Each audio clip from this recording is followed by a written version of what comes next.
instead of sitting here waiting, I figured that I would just go ahead and hit the button 3 minutes early so we could just go ahead and get here and get this whole party started. What is going on? My name is Nick, and today I'm answering your YouTube questions. I should say welcome to Nimin Live, the #1 place on the internet to learn about YouTube, network with other content creators, and have an awesome time doing it. My name is Nick, and today I'm answering your YouTube questions. So if you have a question about what it is that you're doing on YouTube, I just put a link to the form where you can submit your question right here in the chat. So go ahead and get it in there now. And I want to let you know, if you're watching this on the replay, as this stream goes along, the entire thing is driven by the questions that content creators ask. So if you are, just first time experiencing this, I really recommend that you skip through the stream because we talk about all things YouTube throughout this live stream. So I guarantee you're going to get a ton of value out of it. So with all of that out of the way, I do want to let everybody know that today's stream is brought to you by Tubebuddy, which is the #1 tool for YouTube content creators. Tubebuddy will help you optimize your videos for discovery. Tubebuddy will help you test your thumbnails to make sure that the thumbnails that you're making are effective. Tubebuddy will help you bulk update things if you need to change a bunch of things across your end screens, if you need to change a bunch of things across your descriptions, things like that. And let's just do it this way. Tubebuddy has 90 different tools that will help you with your YouTube channel. So if you're a content creator, you need to be using Tubebuddy. You can try it for free at tubebuddy.com/Nimin, or you can go to the link down in the description. Now, in addition to that, this stream is co-brought to you by StreamYard, which is the streaming software that I use to live stream the show every single Saturday at 9 a.m. Eastern time. And the reason that I use StreamYard is because it's super easy. It's really easy to bring on guests. It's easy to add graphics to it. And in addition to that, the quality, as you can tell, that comes out of this thing is pretty awesome. And in addition to that, it does all the heavy lifting for me. So even if my computer is a potato computer, which it kind of is, if we're being honest here, it's an old computer. So because of that, I use StreamYard, and that just makes it super easy to run my stream even on this busted old computer. So you can try StreamYard out, and I really recommend that you do if you are doing anything related to live streaming. You can try them out at StreamYard.com, or of course, hey, thank you for that. Or of course, you can check that out down in the description below this stream as well. So I've got it turned down for the mic being hot. Oh, I know what's going on there, I think. Okay, that should probably do it now. Did that fix it? Out of curiosity, I think I might have just discovered what the problem is. Audio is really hot. Okay, we're working on it. We're working on it. Yeah, see, always fire Nick. On and off the porch is like always fire Nick. Yep. We even make the mic hot. That's the fire that we're preparing for here. Okay, so as we get into this, so basically I had the actual computer audio cranked up, and then I had my mic on here as well. It's clipping again. Interesting. Okay. So so we're just gonna keep on trucking here, and I'm just gonna keep an eye on my audio meters over there, and I'll just keep turning down if if I keep getting that feedback. Okay, so we got it's good. We've got it sounds better. Okay. So let's just keep on trucking here. Heckler, man, I expected all this audio stuff coming from you. No, I'm just kidding. Tom Nash, what's up, man? Hope you're doing great. So what we are doing today, again, like I said, if you're just joining the stream, we're talking about YouTube. So all things related to YouTube, we talk about, getting subscribers, helping, people watch your videos for longer periods of time. For those of you that are trying to do this, professionally, or just trying to use it as a side hustle, that kind of stuff. We talk about making money from YouTube, all those things.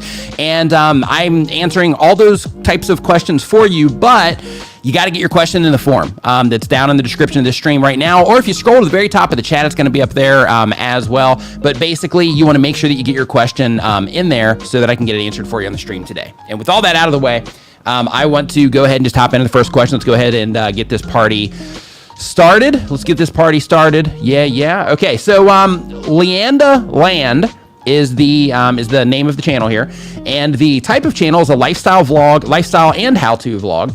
And the goal of the channel says, I want to go full-time and free myself from the time equals money model and inspire people to live a more eco-friendly and sustainable life. Awesome goal. Really, really awesome goal. Time will always equal that in some way, shape, or form. I mean, there is, passive income is a real thing, but you got to front load a lot of work in order to make that passive income, a thing. So, embrace that and be willing to, front load all that work and then, maintain from there once you do. But the question is, what is the best tagging strategy? Keywords or long tail phrases? How relevant is it to duplicate keywords in the description? Is it worth it to write descriptions specifically to fit in more keywords? So if you're targeting YouTube search, then in that case, of course, you want to make sure that you're using, keywords, keyword phrases, that you're also going long tail so that you can, go for things that in some cases are a little bit more or a little bit less competitive and that sort of thing.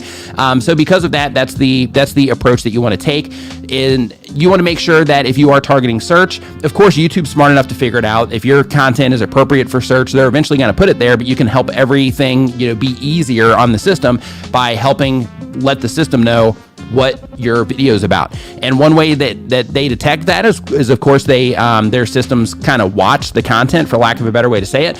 In addition to that, they do read through your metadata. Their systems read through your metadata to just get a little bit more context. So because of that, I do recommend that if you are targeting search specifically, that you do make sure that you add keywords and keyword phrases and all that, but that you still also are thinking of the viewer, the person that's going to be looking for that search result, and the questions that they might have or the intent that they might have when they're coming into that video, because that's also going to make a big difference. In addition to that, another thing that I want to mention as well is, keep in mind that is, as it relates to like keywords and long tail keywords and targeting search. But I just want to let everybody know, just because I see it, over and over and over and over again, all over the place online, the search is extremely powerful. I built my channel, mostly off of, search traffic as the foundation. And then I started experimenting with browse features from there.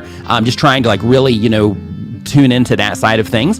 But I want to let you know that when it comes to getting views on YouTube, that it's not all about YouTube search, right? Like YouTube search is a great, place that you can get tons of views from. You can grow a channel there. You can grow a long-term sustainable channel by targeting search. However, if you're wanting those quick views and those quick hits, then I recommend that you also spend some time trying to get better at getting people to click on your thumbnails, and coming up with great video topics that are maybe a little bit more interesting than you normally would, or at least that you can frame them in a way that's a little bit more interesting than you normally would. In addition to that, pay really close attention to how people are, responding to your content when they do click on it. From the homepage. So basically what I'm trying to express here is that when it comes to YouTube search, just as it relates to this question here, you can absolutely get a lot of views. Depending on your content type, you might absolutely want to target search, but I just want to drop that reminder in here as we're getting started today, just to let everybody know, because I know a lot of new content creators, come in here and hang out, just as that reminder that search is not the only way that you can get views on YouTube. So just make sure that you're keeping that in mind. At the end of the day, it's more important to make sure that you are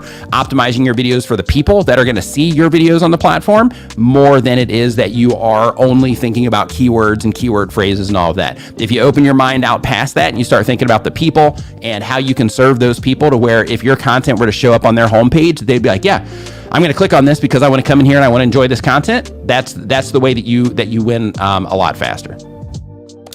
So let's see here. So Leandaland says, thanks for the advice. I was really worried about getting low search click-through rate. Yeah, so when it comes to search, actually, that's in a lot of cases, you can often get a higher click-through rate there. But if you get a lower click-through rate in search, another thing that you got to make sure that you're considering is that, hey, Hannity, what's going on?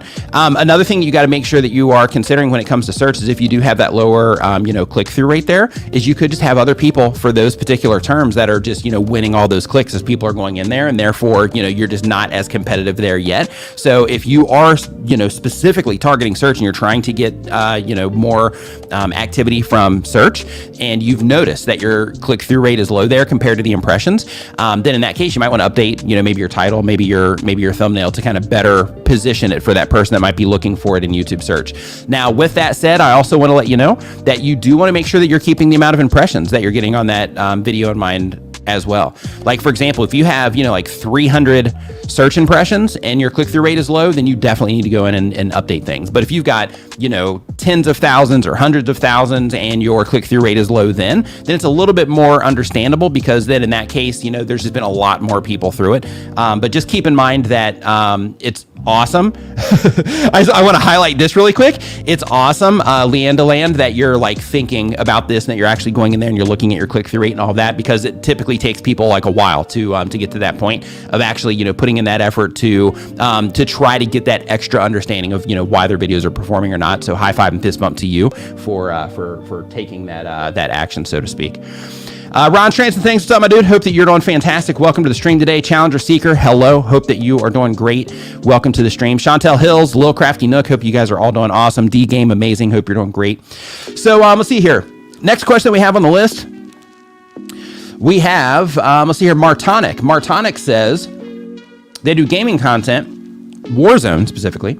And the goal of the channel says I want to grow a community and get monetized in the future. The question is, so I've switched the type of content which I create on my YouTube channel, and I want to go out, or I want to try out a new. I want to try out a new thumbnail style for gaming videos, specifically Warzone class setup videos. Should I have text on my thumbnail? I see a lot of videos with text and a lot of videos without it. Really debating on what would look nicer and get more clicks. The actual, weapon is the main focus. So when it comes to that question, the best thing you can do is, if you're on that fence, like, hey, should I use this one or should I use this one? The best thing to do is test them. So basically you can do this in a couple of different ways. If you're getting a lot of views on your videos, or just, like a decent amount of consistent views on your videos, and in that case, you can just use Tubebuddy's A/B testing tool, and then Tubebuddy will swap them out every day for you, and then it'll give you a report letting you know which one is the most effective at getting people to click, and which one's the most effective at getting people to click from different traffic sources, and which one generates more watch time and all that good stuff based on, of course, the expectation that people had when they were clicking on that thumbnail and coming into it. So you can do it that way. Another way that you can do it is you can just change your thumbnail, right? Have your original up there, change it, go into your real time for your click-through rate, and just start paying attention to what's going on there. But make sure, if you do see a rise, make sure that you do also isolate that date range down in your analytics, and you compare it to the previous before you made the switch, so that you can make sure that you're getting that rise from the places on YouTube that you actually want to get that rise from, in terms of, are you getting it from home pages? Are you getting it from home pages or home feeds? Are you getting it from, search, or are you getting it from suggested? Let's see here. So as we keep on going down this list.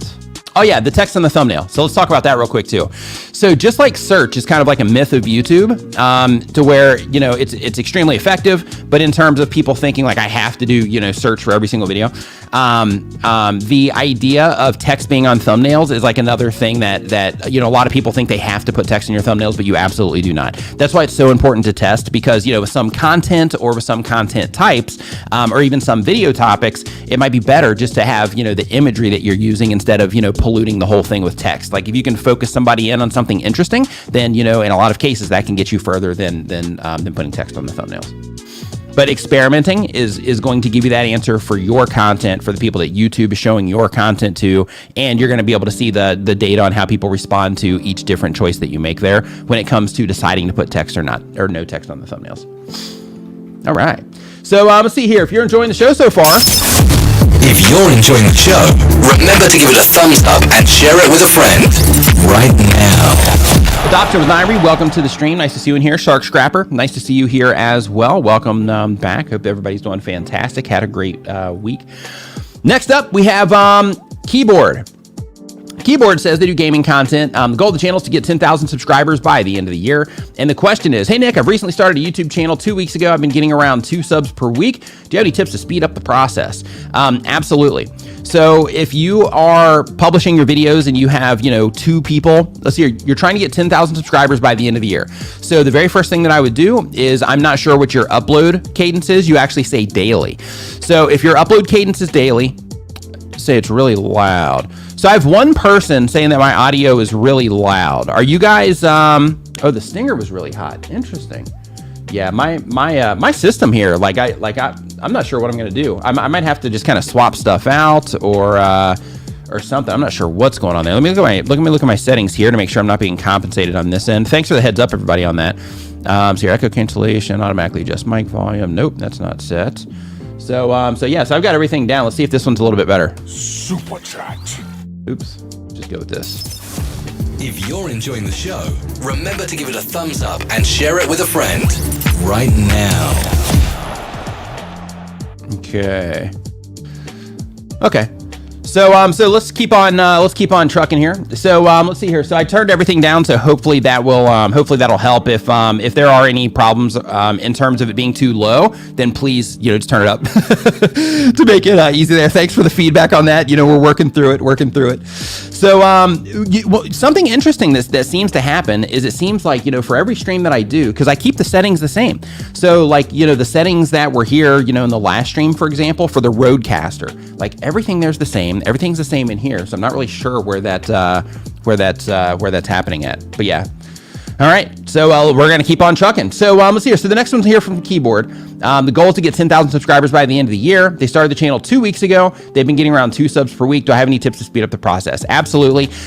First is on the education side, but you're already taking care of that because you're here right now. But on the education side, what I mean is I would watch not just my videos, but other people's videos as well about, YouTube and all the right things that you need to do. Because we all, share the same concepts, but we share the concepts, from a little bit different perspectives. So, one person, the information might sink in a little bit better than the other and so on. But I recommend that you watch that type of content, listen to podcasts, read blog, articles on like Social Media Examiner and stuff like that about how to, do this stuff. And the reason that I'm, saying that as the answer to speed things up is because here on YouTube, basically you want to make sure that you're being intentional about what it is that you're doing. You want to make sure that you are making a very specific type of content for a very specific type of viewer, and then you also want to make sure that you're uploading on a regular basis and that you give yourself enough time because you're uploading daily content.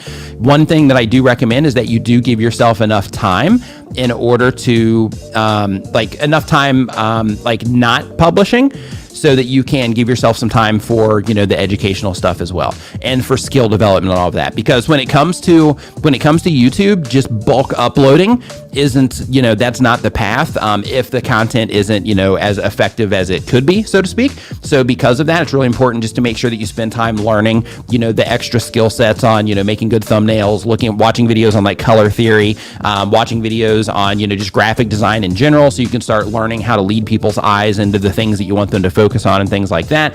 Watch videos on copywriting, listen to podcasts on copywriting, because you're going to be able to use that information in your titles, and then watch tons of videos on video editing. If you're on camera or if you're doing voiceovers to where, you're presenting of sorts, and that means that you're either on camera presenting or you're presenting through the voiceovers. I would also watch a lot of content on just presenting, right? On just, presenting and sharing information, so that you can, use that information to help you get better at what it is that you're doing. And the more that you get better at what it is that you're doing, and the faster you learn the skills that will help you get better at doing all the stuff, then the faster you're going to be able to make really good content decisions, the faster you're going to be able to like really resonate with your audience, so that they'll, start subscribing to your channel more. You'll start doing the right things that will get you more views and all of that. But you're already, like, you started 2 weeks ago, you're getting like, 2 subs per week. You're stepping, forward a little bit, but in terms of, speeding things up, it's really going to come down to you just publishing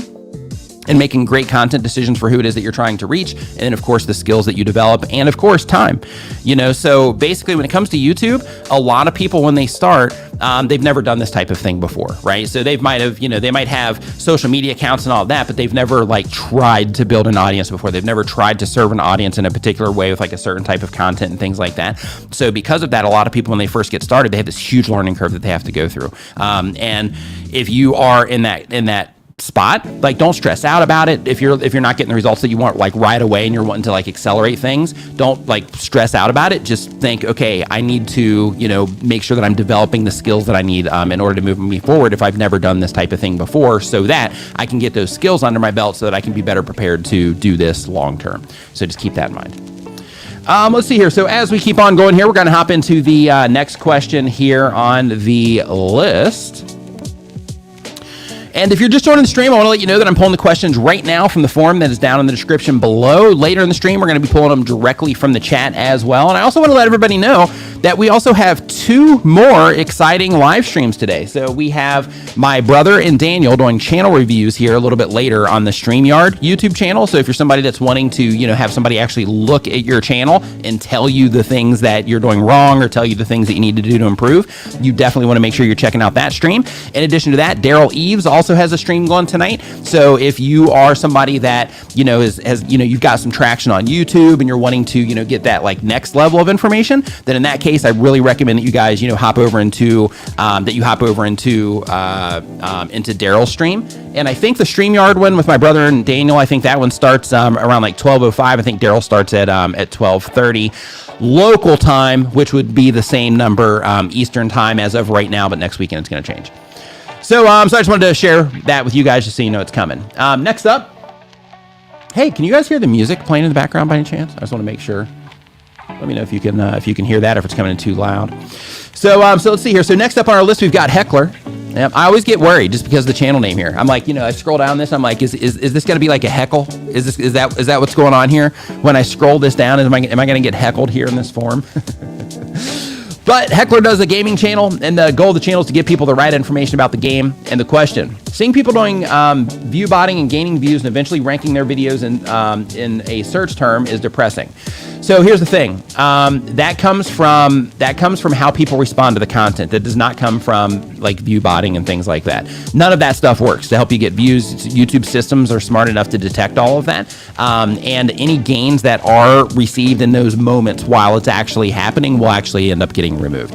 But in terms of seeing that type of thing happen, people getting botted and all of that, they're getting views, but they're hollow views, right? So like, don't even worry about that kind of stuff, because like right now you're saying that it's depressing. Like, don't even worry about it, because that blows up in people's faces, so to speak, when they do that type of activity. So don't even sweat it. You're going to be way ahead of them because you're not doing that stuff. And then right here, a guy on YouTube who actually makes similar content gets around 2,000 to 3,000 views, even on some useless video, which literally no one other than him is making videos about. Okay, so here's the thing. Look, if you are looking at somebody else's YouTube channel and you're like, hey, they're getting all these views and I'm not, it doesn't mean they're doing anything, illegal. It doesn't mean they're doing anything to violate the terms of service. It doesn't mean they're doing anything shady, anything like that. It means that, it's possible they could be doing that stuff, but in most cases, it means that people are just responding to their videos better. So that's the thing. So instead of looking at it from the perspective of like, hey, they got to be doing something shady because they're doing better than me, look at it from the perspective of like, they're doing better than me. I wonder why. Right? And start looking at it like, okay, I think my videos are better. Of course I do, because I'm the one making the videos, right? So I'm biased to my own content.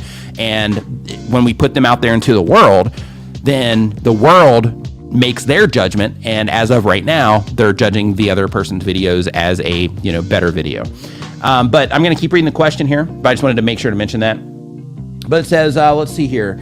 I'm sure that he bots because his like to views and comments to views ratio is literally too low, like 2 to 3 comments and 3,000 views. Isn't it like YouTube removes such views? Or he is view botting using a search term or what? I don't know. Is there any way that I can report it to YouTube so they can look into it? No, you can't. Like that's what I mean. Like, you're like, oh, I'm sure. And the thing is you don't know like where he's getting his views coming from. Like somebody could have taken like some of his videos, right? And they could have embedded them in their website that gets a lot of traffic on their website. And for people from there are just enjoying it and they're actually watching it on that, on that person's website. And that's not translating over to the actual YouTube channel in terms of them liking the video or leaving a comment, because that stuff isn't available right there. So, like when it comes to, making these judgments, you don't want to like report somebody for that because you don't know what's really going on. Like if you had access to the back end of their YouTube channel, you could dig in and you could figure that out, but they're not going to give you access, obviously. But if you had, back end access, you'd be able to figure it out. And since you'd be able to figure it out, YouTube systems also can figure it out, right? So like, don't even worry about that. Here's the thing. If you're looking at another content creator and you're like, hey, they're doing better, so it's got to be like, it's got to not be legit, then you really you have to kind of own that, right? So there's a book that I recommend that you read called Extreme Ownership. And with that particular book, it pretty much kind of cascades everything down to like everything's your fault and, the stuff that's happening like right around you, right? And like in this particular situation, it's like, they're doing better than you, and it's not necessarily because they're doing something wrong. It's just because people are responding better to their stuff. So even though you might think their stuff isn't as good, when it's put out into the world and that judgment is made there, then, other people are putting a more positive response on theirs for right now. Now, with that said, that doesn't mean that you can't improve. That doesn't mean that you can't do better than them in the future. It doesn't mean that you should just like stop what you're doing and be like, okay, well, that's enough. It just means that, they're getting a different response from you right now. And you should actually look at that as kind of like a guiding light and say to yourself like, okay, hey, we've got this guiding light here in terms of this person's about the same size as me and they publish videos and they get this result. So because of that tells me it's possible. So what do I have to do and how good does my content have to get in order to get a similar result to what it is that they're doing or better? Let me hit my loop. There we go. Okay, so let's see here. So next up on the list here, we've got... Rodsters TVEN. Rodsters TVEN says they have a motorcycle channel. Nice. And the goal of the channel is becoming the #1 motorcycle channel in the world. Love that. And the question is, hey, Nick, I would love to know if making your video members only for, let's say, the first 3 days after uploading it could have a negative impact on analytics, poor views versus time since upload, or when the video goes public, do the analytics start?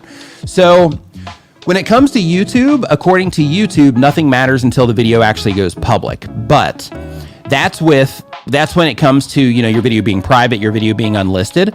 When you have members that are interacting with it, I'm really not sure if that ends up making a difference or not on the difference between those.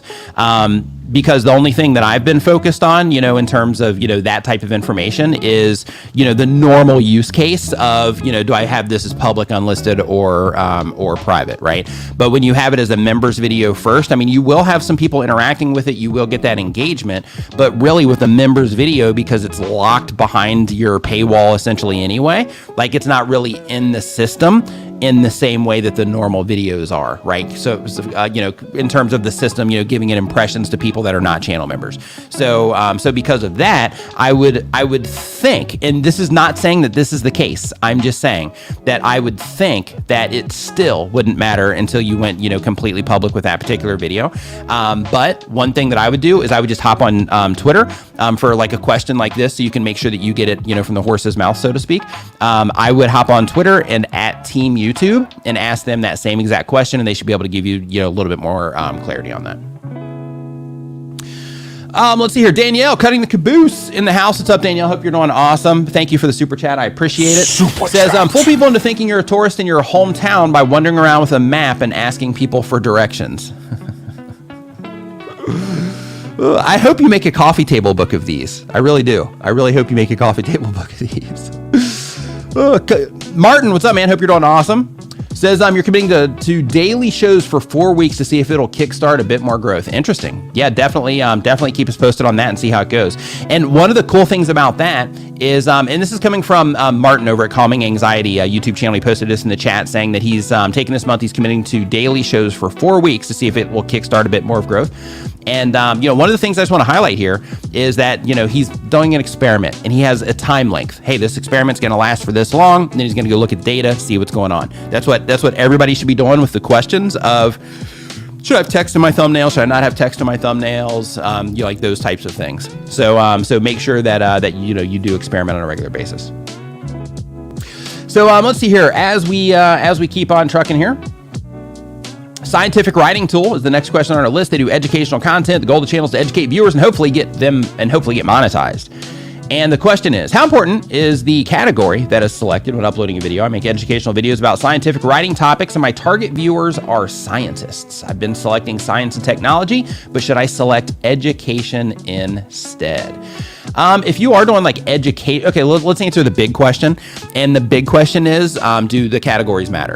So one of the things that was recommended to me from somebody that works at YouTube is that when you are putting your categories together, get it as close as you can to what you think is the best match for it, and their system's going to pick it up from there. And the idea with their system picking it up from there means that when we look at our categories, we just see like a handful of categories there. But once it actually gets into their system, there's like a whole other group of categorization that happens to the videos. So because of that, just get it as close as you can. And then once the system, has an understanding of the content, who it's for, all that good stuff, then they're going to go ahead and categorize it on there and, anyway. So, Tommy T's Extreme Roller Coaster says, hey, Nick, what type of mic do you use? Mine stinks. So this mic is a, Shure SM7B. For this microphone to record my videos, I have a Rode NTG3, I think it is. That's the one that's kind of tucked away right here right now.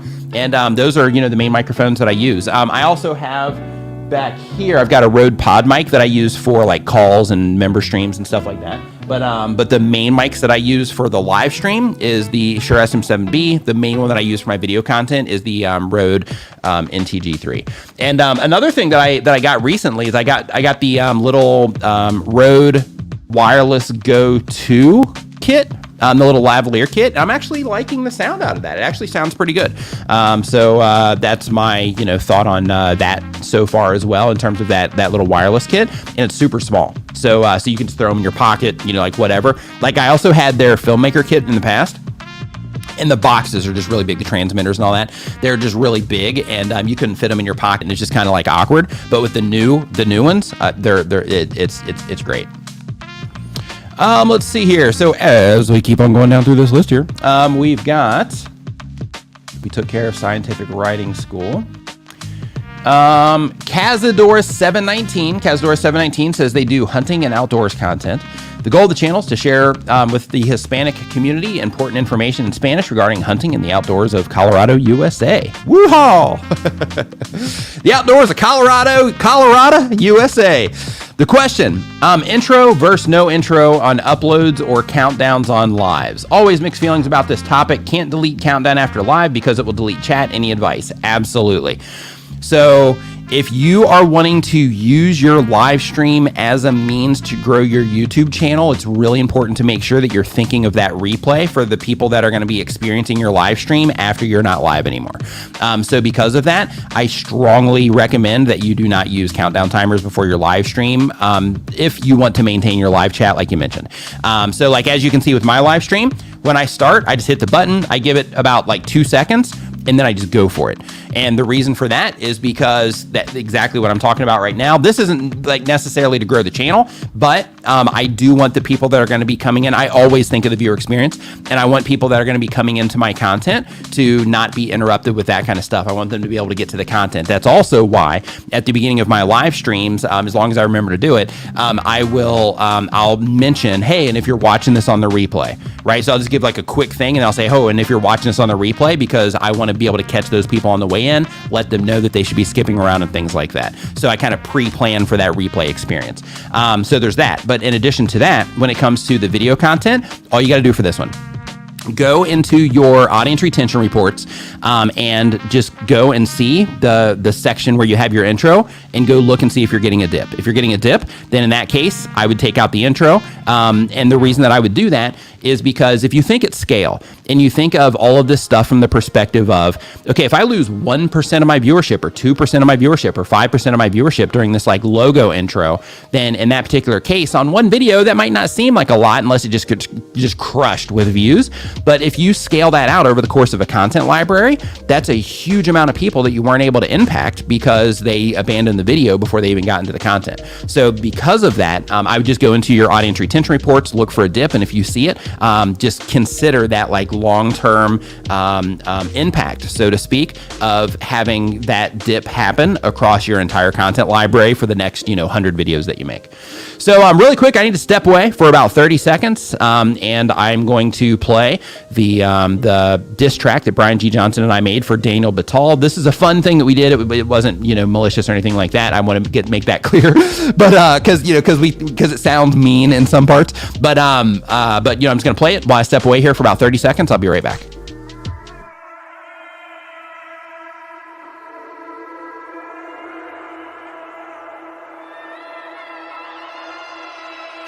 Check, 1, 2. I'm B to the G, it's easy to see what you need, it's attention from me. I'll give you the shout, get back on the grind and you'll be down for the count, trying to breathe. Your favorite is me, now you hate with the diss. All of that hair hanging there like a chick, man, give me a break. You're standing too close to the camera like Nick. Where's the claim that you say Bill Mora is hate? Call me a thief for the titles you hate. I taught you the rank, you seem to forget it. I hit it and quit it, and you try to walk in my wake. I'm tossing you weight, giving you shine, giving you clout by doing this with my time. And what I'm about, why I'm your guy. You come to my console, but now you're denied. You wanna throw shade. It's too late, I already got it made. You wanna bring hate. Hit the road, hater, cause I'm not phased. If you're messing with G, you're messing with me. The name is Nick Nim and I'll bend in a knee. Disturbing the peace, I'll come back into battle and murder a beat. I heard you eat worms like a bird, like a tree. Just like these words of defeat, I think Beanie should draw you and make you a T. They're waiting on me, who's waiting on you? If it wasn't for Johnson, you wouldn't have views or a clue. You wouldn't know what to do. The only extremes I see is your food. This is just weak, yes, I mean to be rude. Change of your scene, technique, everything about you in the future you seek. It's bleak, I don't mean to allude to the fact that you racked up a debt with the best in this feud. You just got wrecked by the crew. You So let's see here. So as we keep on going through this list here, next up, the next thing that we have here, let me get this lo-fi playing here in the background. All right, so next up here, we've got, let's see here, Christianity Explained. What's up? Welcome to the stream today. Hope you're doing great. Says they do inspirational content. The goal of the channel is to encourage viewers and provide helpful insights. And the question is, when it comes to tech or gaming, I'm aware that I need to keep it simple. Oftentimes, people aren't looking for a sermon, yet I'm having difficulty doing that in my own niche. How do I go about taking a big concept or idea and break it down for easier consumption? You don't have to use religion for your explanation. So I actually used to make content doing exactly what it is that you're talking about. I think there's like 80 something videos on the channel. And then I think I've got like 5 or 10 more that I never published. But basically, I have another YouTube channel called All Our Questions. Anybody can feel free to go check that out and see kind of like my roots of YouTube. But basically, with that particular channel, what I would do is the promise of the channel is that I answer the world's most asked questions. So what I would do is I would go and I would do tons of keyword research, trying to find the things that, people are asking the most, and then I would make videos about them. And what I had to do on my end, because, I'm not a scientist or anything like that, so because of that, what I had to do is I had to basically go find the topic, and then I had to go and research that topic and then condense it down understand it enough to be able to condense it down into a bite-sized piece of content that I could explain that same concept to other people. So it was a great learning experience for me. But in terms of how I would put that content together is you kind of take the Machete approach. And what that means is you have, all this information that you can talk about a particular subject, whatever that is, with the topic that you're talking about. And you just start going through and you start thinking of the things that would make the video the most interesting, the things that, if somebody were watching that type of video, like what would you think that they would want to know? Or if you were to click on that video, what are the most important things that you think that you would want to know? And make your video about those things and just cut out everything else. So like when it comes to that, the idea is that, of course, you got to be able to teach people the thing. So they need enough information to where they leave with, to where it's like, oh yeah, I learned something, right? This was worth clicking on this video. So, because you want them to be satisfied, right? That's the game we're all playing. So because of that, you want to basically just condense that information down to just the most interesting, or, the things that make people go like, huh, that's wow. I didn't even know that. I'd heard of this part of it, but I didn't know that it related to this or whatever that thing is. But basically, when you're taking all of that information, you just want to condense it down in that way, so that when somebody watches that video, it's like, wow, this is really cool. I learned something from here, and it wasn't just the same information that I could have found in a 5-minute Google search or whatever. So because of that, all it comes down to is you just going through and just cutting out everything that isn't very interesting or very informative for the video. So that would be the approach that I would take in that particular situation. Let's see here. Next up, we've got the product detective. And before we do that, we had a super chat come in, so I'm going to answer that here really quick, and then we will keep on trucking here. Scrolling up, looking forward here, Rob. There we go. Rob the Maritimer says, Super chat. I did my first live stream this week, and it was very slow at responding to chat. What's the best setup to easily monitor chats while demonstrating software on another monitor? Great question. So if you are, I'm not sure if you have a 2-monitor setup, one of the monitors is where you're demonstrating that software, then in that case, I would just have, that second monitor. Like if you look at my setup right now, let me turn my automation off. And I'm just going to go to this view here so you can kind of see what's going on. I'm going to take your comment down just so I can kind of show you this. So if I tilt this over a little bit, I'm just going to show you what's going on here on my screen, and this might help. So if you were doing your software tutorial as an example on this screen, then you could take what I'm doing here and put it on that screen. But basically what I have here, and I actually just moved my overhead camera to a chill camera, which you guys will see a little bit later. But basically the way that I currently do this is I have StreamYard over here, and then I have YouTube chat right here in the middle, and then I have my forum here, as well as another tool that's in the process of being developed right now. But basically all of that stuff is over here on this screen, while I have this is basically the community screen, right? Hey, here's where all the chat's coming in and all that good stuff, and then this right here is just where I keep an eye on some other on some other stuff. Oh, interesting. Okay, let me scoot this up. There we go. But basically, when it comes to that, a few different options that you can do. Of course, you would need a charger for this, but if you have multiple screens, then you could do something similar to what I'm doing. If you have one screen, for those of you that do, then you can also look at your YouTube chat on your phone. So just get a little stand that you can put right next to your computer. Make sure you charge it so that the battery is so you don't lose your battery or whatnot.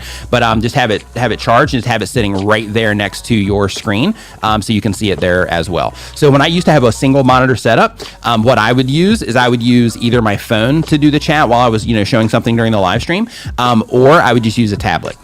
So then that way I would just have that kind of extra device there, so that I could just quickly access it. But if you have two monitors, then in that case it's super easy, unless of course both monitors are required for the tutorial that you're doing, to where if you're recording both sides of that, so you can kind of swap between them and things like that. Like let's say for example, if it was like music software, you could have one screen that's just the interface of the software, and then another screen that's just like the mixer, and plugins and all that good stuff. So depending on how you're doing that, if you need that extra thing, then in that case I would just go directly to your stream on your phone, so you can see what's going on there. And the only downside of doing it that way is you got to make sure that you mute your phone. You got to make sure that that you are being mindful that what you're seeing there is on delay in terms of you. So when you're looking at that, you don't want to even like bother looking at you. You just want to be you just want to be paying attention to the chat there, and not actually trying to be like, hey, why is this coming through so late on my phone, but my software and everything is coming through at the right time. That will just kind of help you kind of keep a good eye on everything. And I'm going to read this one more time just to make sure that I answered your question. First live stream this week. And also, high five, fist bump to you for that first live stream. A lot of people want to live stream and they want to, try live streaming, but they just can't get over that hump of like, okay, I'm just going to do it. I'm going for it. See what happens. So, high five and fist bump to you for having the courage to do that.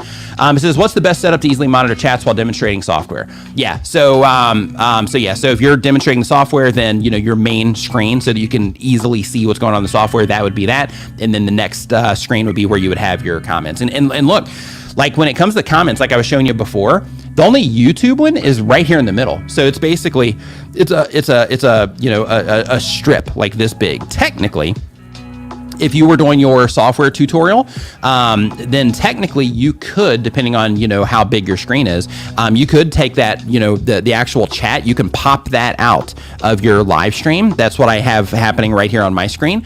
But basically I popped it. Oh, this is a much better way to show you. Here, hold on. Oop, not that. There we go. There we go. Okay, oop, here, let me hide this. Okay. So, yeah, so basically the only thing that's actually YouTube related here is this, right? So it's just that really small area. So depending on the screen real estate that you're using, if you had like, this part that was your software, if you were on one screen, then you could, technically you could just throw this over here to the right-hand side, just as an option there. But another thing that you can do as well, well, no, because you would have, it would take up your full screen. So yeah, so that would be one approach. The second approach would be just to have your main software here and then your chat over on another device. All right. Let's see here. So as we keep on going here, we have, looking down, there's one more super chat that came in. I want to make sure I get this one taken care of too. Brown Gal Peace Lounge, thank you for the super chat. It says, I created a website on GoDaddy after watching one of your videos. Would you recommend I now explore an LLC? So if you're generating income or you plan to do YouTube, you plan to take it seriously and you plan to use it as an income source of some kind, then in that case, of course, this is not legal advice. I got to say that. But yeah, you want to set up that kind of thing, because then that will help you, like when it can help you when it comes to like taxes and things like that, depending on where you live.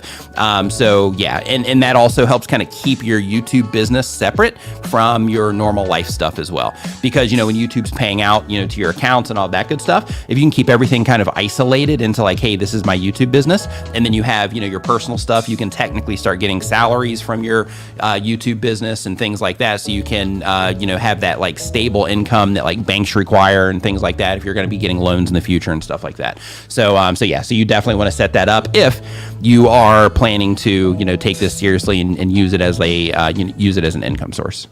But of course, that's not legal. I recommend that you consult your lawyer and your financial advisor and all that so that you can make sure that you're making the right choice there. But if it was me, then yeah.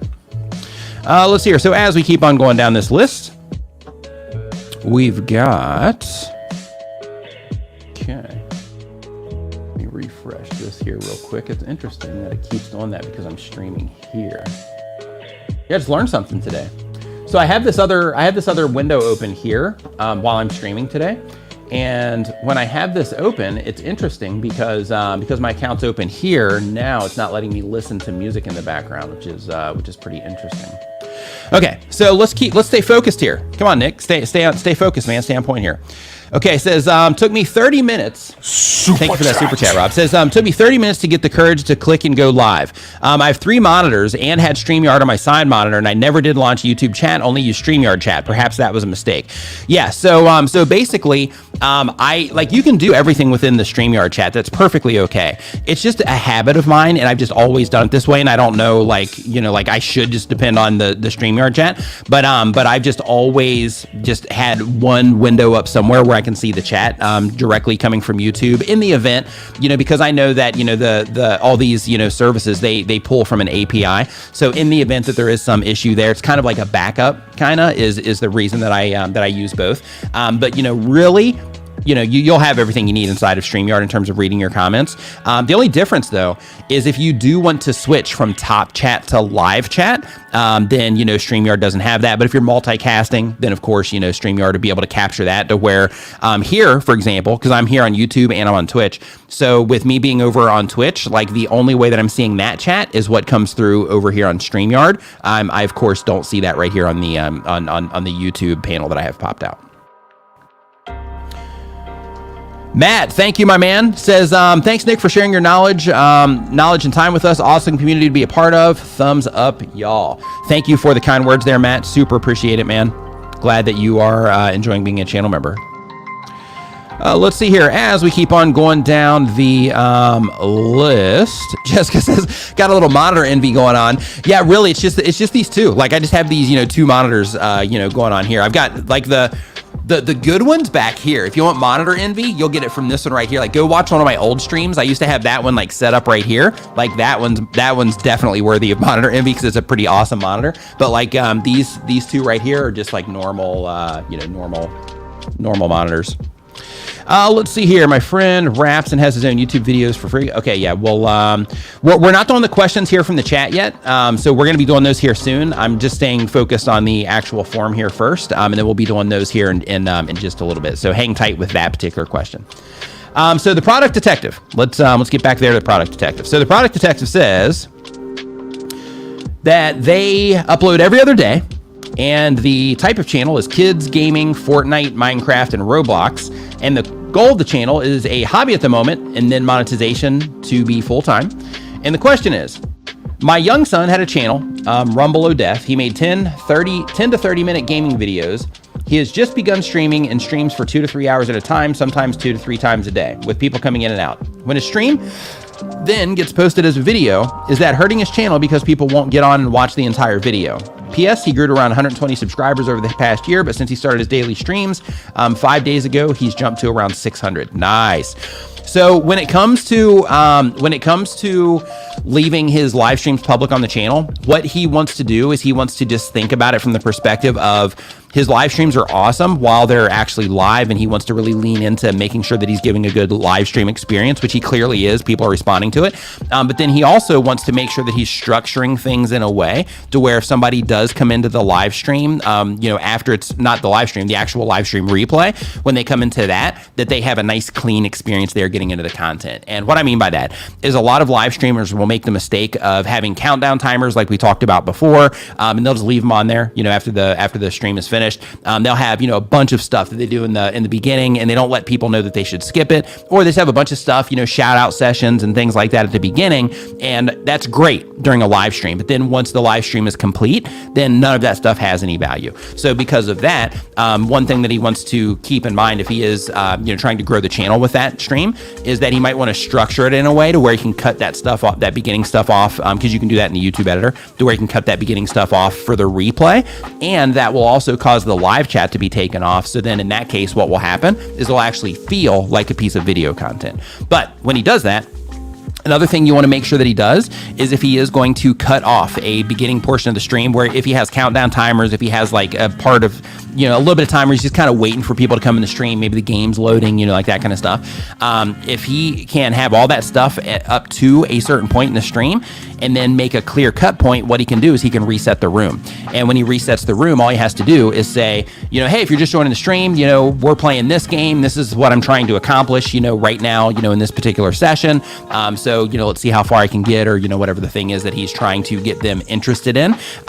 His hook is what we call that. But basically he would put that right after the place that he would decide to, make that cut after the stream. So basically everything's front loaded, all the stuff that wastes everybody's time. And then he has a clear cut point, and then he adds that hook so that when he goes into the YouTube editor after the stream is complete, he can cut off all that other stuff. And then when somebody comes in to experience it, it's going to start on the replay. It's going to start at, today I'm playing this game and we are trying to accomplish this, that, and the other thing. So then that way it makes it feel more like a piece of video demand content on YouTube. So that would be the approach that I would have him take for those.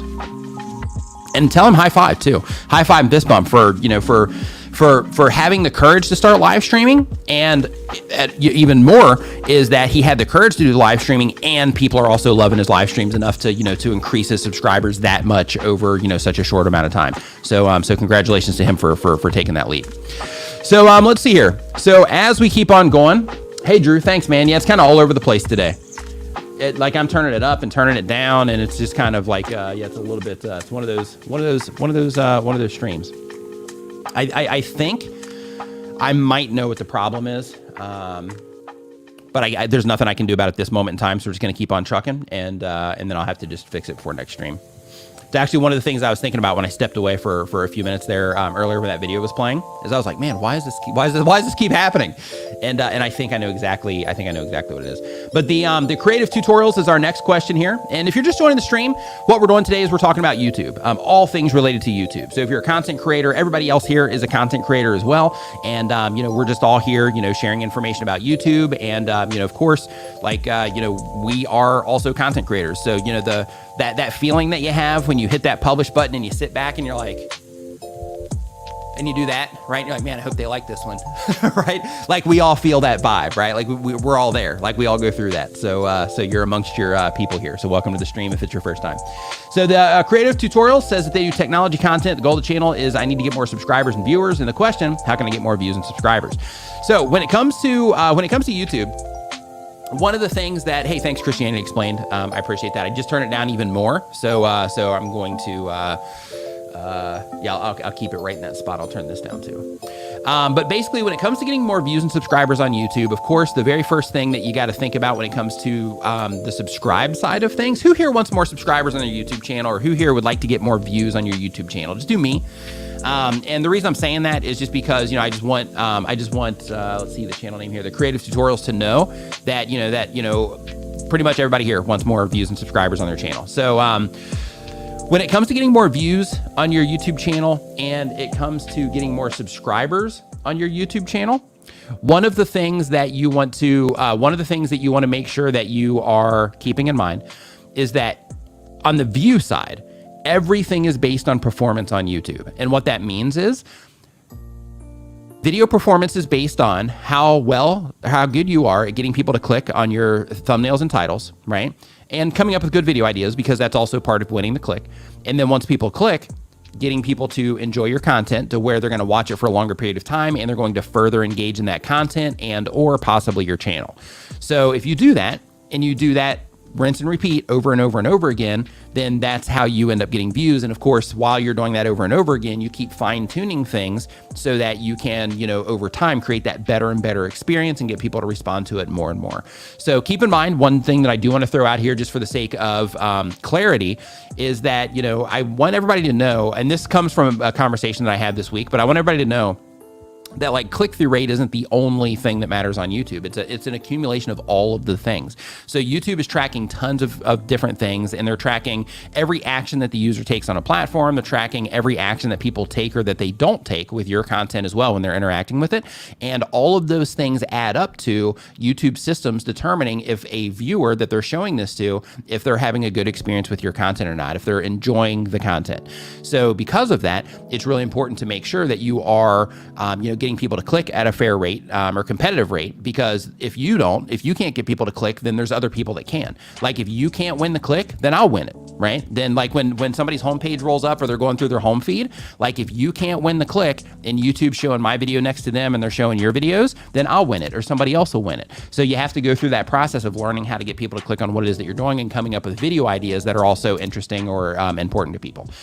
In terms of the subscriber side, now when it comes to that, that actually comes down to the value that people are getting from the content that you're putting out. And by value, it could be that you make them feel, that make them like laugh and make them feel like, like, oh, I'm just kind of releasing all this, this bad energy because I'm sitting here like laughing and having a good time. I'm subscribing to this. I want more of this, right? Like if you watch Ryan George, for example, you can't make it through like a video of his without wanting to subscribe. But if you do get through that one video, that next video that you're probably going to watch, because you can't just watch one, he's like a Pringle or a Lay's or whatever it is. But with his content, like you can't just watch one. So because of that, if he doesn't get you for that subscribe on the first one, he's going to get you on the second because he's absolutely gut-splitting hilarious.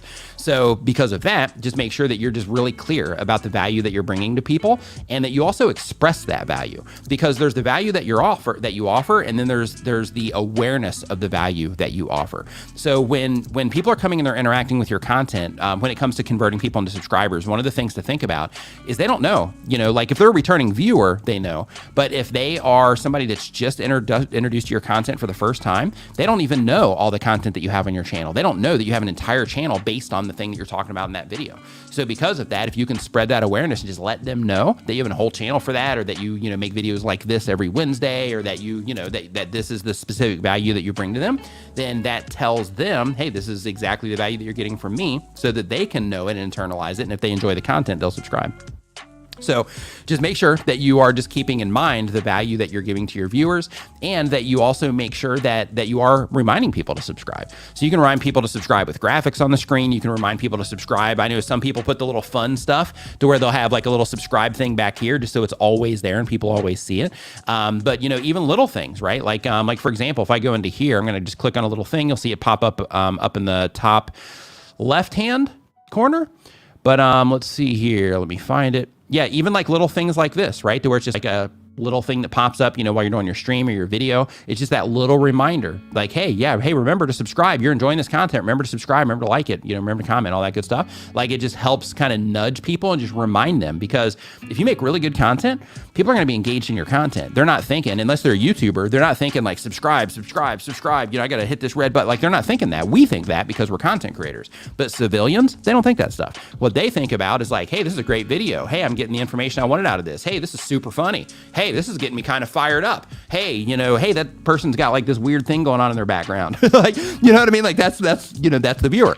So because of that, when you remind people to subscribe to the YouTube channel, you express that value that they're going to be getting from you. People do take action on that and they will subscribe. So Fit Dad Chris, thanks for the 7-month reminder there on the or notification there on the membership. Thank you, man. I'm glad that you're enjoying it. It says Fit Dad in the house. I just wanted to thank you for all of your help, Nick. Been doing a bi-weekly show with another Fit Dad called Fit Dads Live. Nice. We got a lot of live stream conversation happening today. That's good. So let's see here. So thank you again, Fit Dad Chris, for your support here over the last 7 months, man. Super appreciated. So let's keep on going here. So next up on our list, we've got Beach Bummin' Dad. Sounds like a super fun channel already. Beach Bummin' Dad says that they offer a virtual experience of Florida for those that don't live here. And the goal of the channel is to be a full-time content creator. And the question is, a lot of coaching is giving on how to get 1,000 subscribers. What are some key tips for going from 1,000 to 10,000? The reason that people focus, and I'll give you some insider information here. The reason that people focus on getting your first 1,000 subscribers, and you see a lot of content about that, is because more people are trying to get 1,000 subscribers than people that are trying to go from 1,000 to 10,000. The amount of people that start YouTube channels that never hit 1,000 subscribers is astronomically high.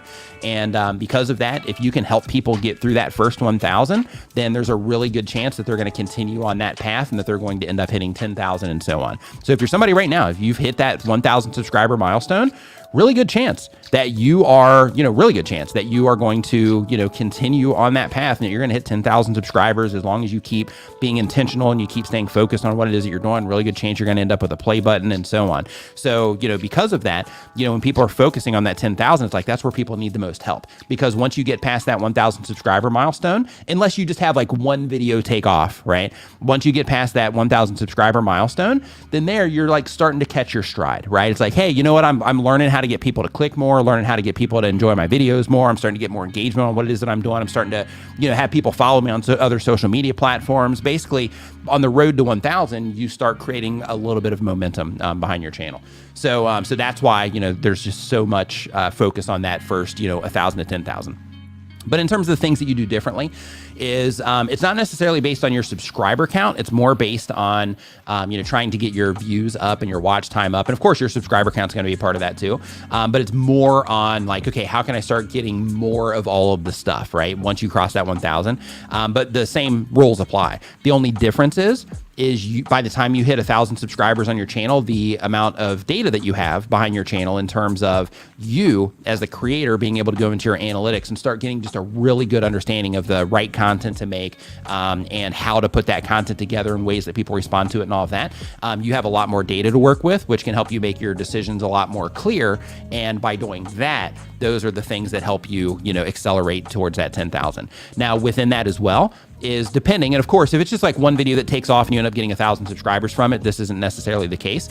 But when it comes to, the people that are, putting out the videos and they're making those steps up, then another thing that is also a part of that as well is that you also have that back catalog of content. And that back catalog of content is things that you can reference, things that you can, the way that I'm going to say it is that when you have, 1,000 subscribers on your channel, there's a really good chance that you have some videos on your channel that you can identify through your analytics that have driven the most subscribers. So then you can start looking into those. You can start actually sending traffic to those. So like if you make a video that's targeted towards new viewers coming into your channel, then in that case, I was reading that while saying this, but then in that case, the video that you might want to hand off in your end screen, as long as it's relevant to the video that they're watching, is a video that is proven to convert viewers into subscribers at a higher rate for your channel. So then that way, you can be a little bit more strategic in terms of, the things that you're sending people to and all of that, so that you can, ensure that you're, increasing your subscriber counts and all of that.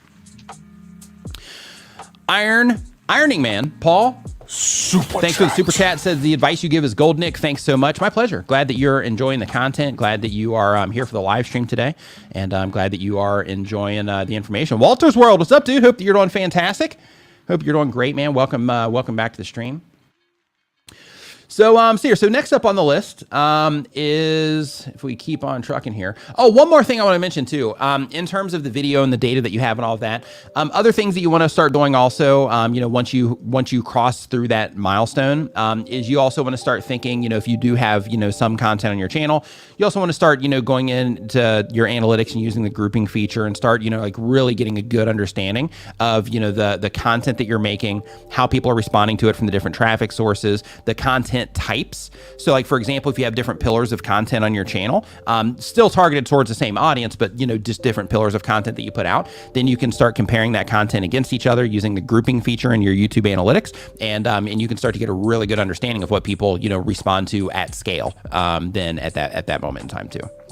Jamrock, the Trucker TV, thank you for the super chat. Super appreciated.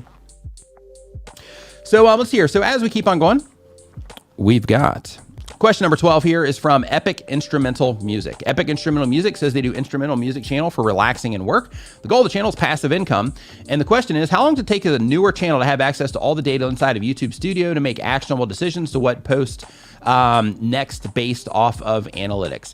So in terms of a newer channel, I mean, as soon as you start getting, information coming in, you can start making some, decisions. But, the more with anything, the more data that you have, the more clear your decisions are going to be. And the more more that you can really attribute, like, okay, these changes were made and those changes are the reason that this happened, right? The more data that you have, the easier it is to be able to, to confirm that, the things that you're finding are legitimate versus, like I've got, like 50 views on this video and, I'm looking at my click-through rate from all these different traffic sources and all that stuff. It's like, like you can get some information from that, but like, you're still, everything's still, still blurry, right? So because of that, in terms of how long does it take a new channel, really all you got to have is just a few videos that start doing well and they start bringing people into your channel. And then that starts kind of, filtering into some of your other content as well. And then as you start putting out more content and people start responding to it better, then, YouTube will continue to show it to more and more people and your content library is going to grow. And as all of that stuff happens, the amount of data that you have to work with around your channel is also going to steadily increase. So let's keep on going here. Next question that we have here on our list is from Normal Mode TV. Normal Mode TV says they do bi-weekly content. The type of channel is video game reviews. The goal of the channel is to eventually be monetized and make better videos. I like that you mentioned, Tim, that one of the goals is to make better videos. Because, a lot of people will mention like, hey, I'm trying to get monetized, all that. But the fact that you're like, hey, I'm trying to learn how to make better videos. Like if you focus on that more than everything else, and of course that in the monetization, you'll end up doing better. You'll end up doing great. So the question is, any tips for dealing with a lack of success? Been mentally getting crushed every time a video flops. So the very first thing when it comes to dealing with this type of thing mentally is when you are putting out content into social media, a lot of the initial things that you're going to deal with mentally are going to be based on your expectations. And what I mean by that is, when you first come onto YouTube and you start, making content, in a lot of cases, what you see coming back at you is wildly different from what you see happening to other people before you started a YouTube channel. So before you start a YouTube channel, you log into YouTube and YouTube is showing you like all this content from all these awesome content creators. And they're showing you all of this stuff based on content that's performing on the platform that the system thinks you would be a good fit for. So because of that, you're only getting exposed to content that performs on the channel. So that starts creating this expectation in your head. Mr. Camera Junkie, what's up, dude? Hope you're doing great. Welcome back to the stream.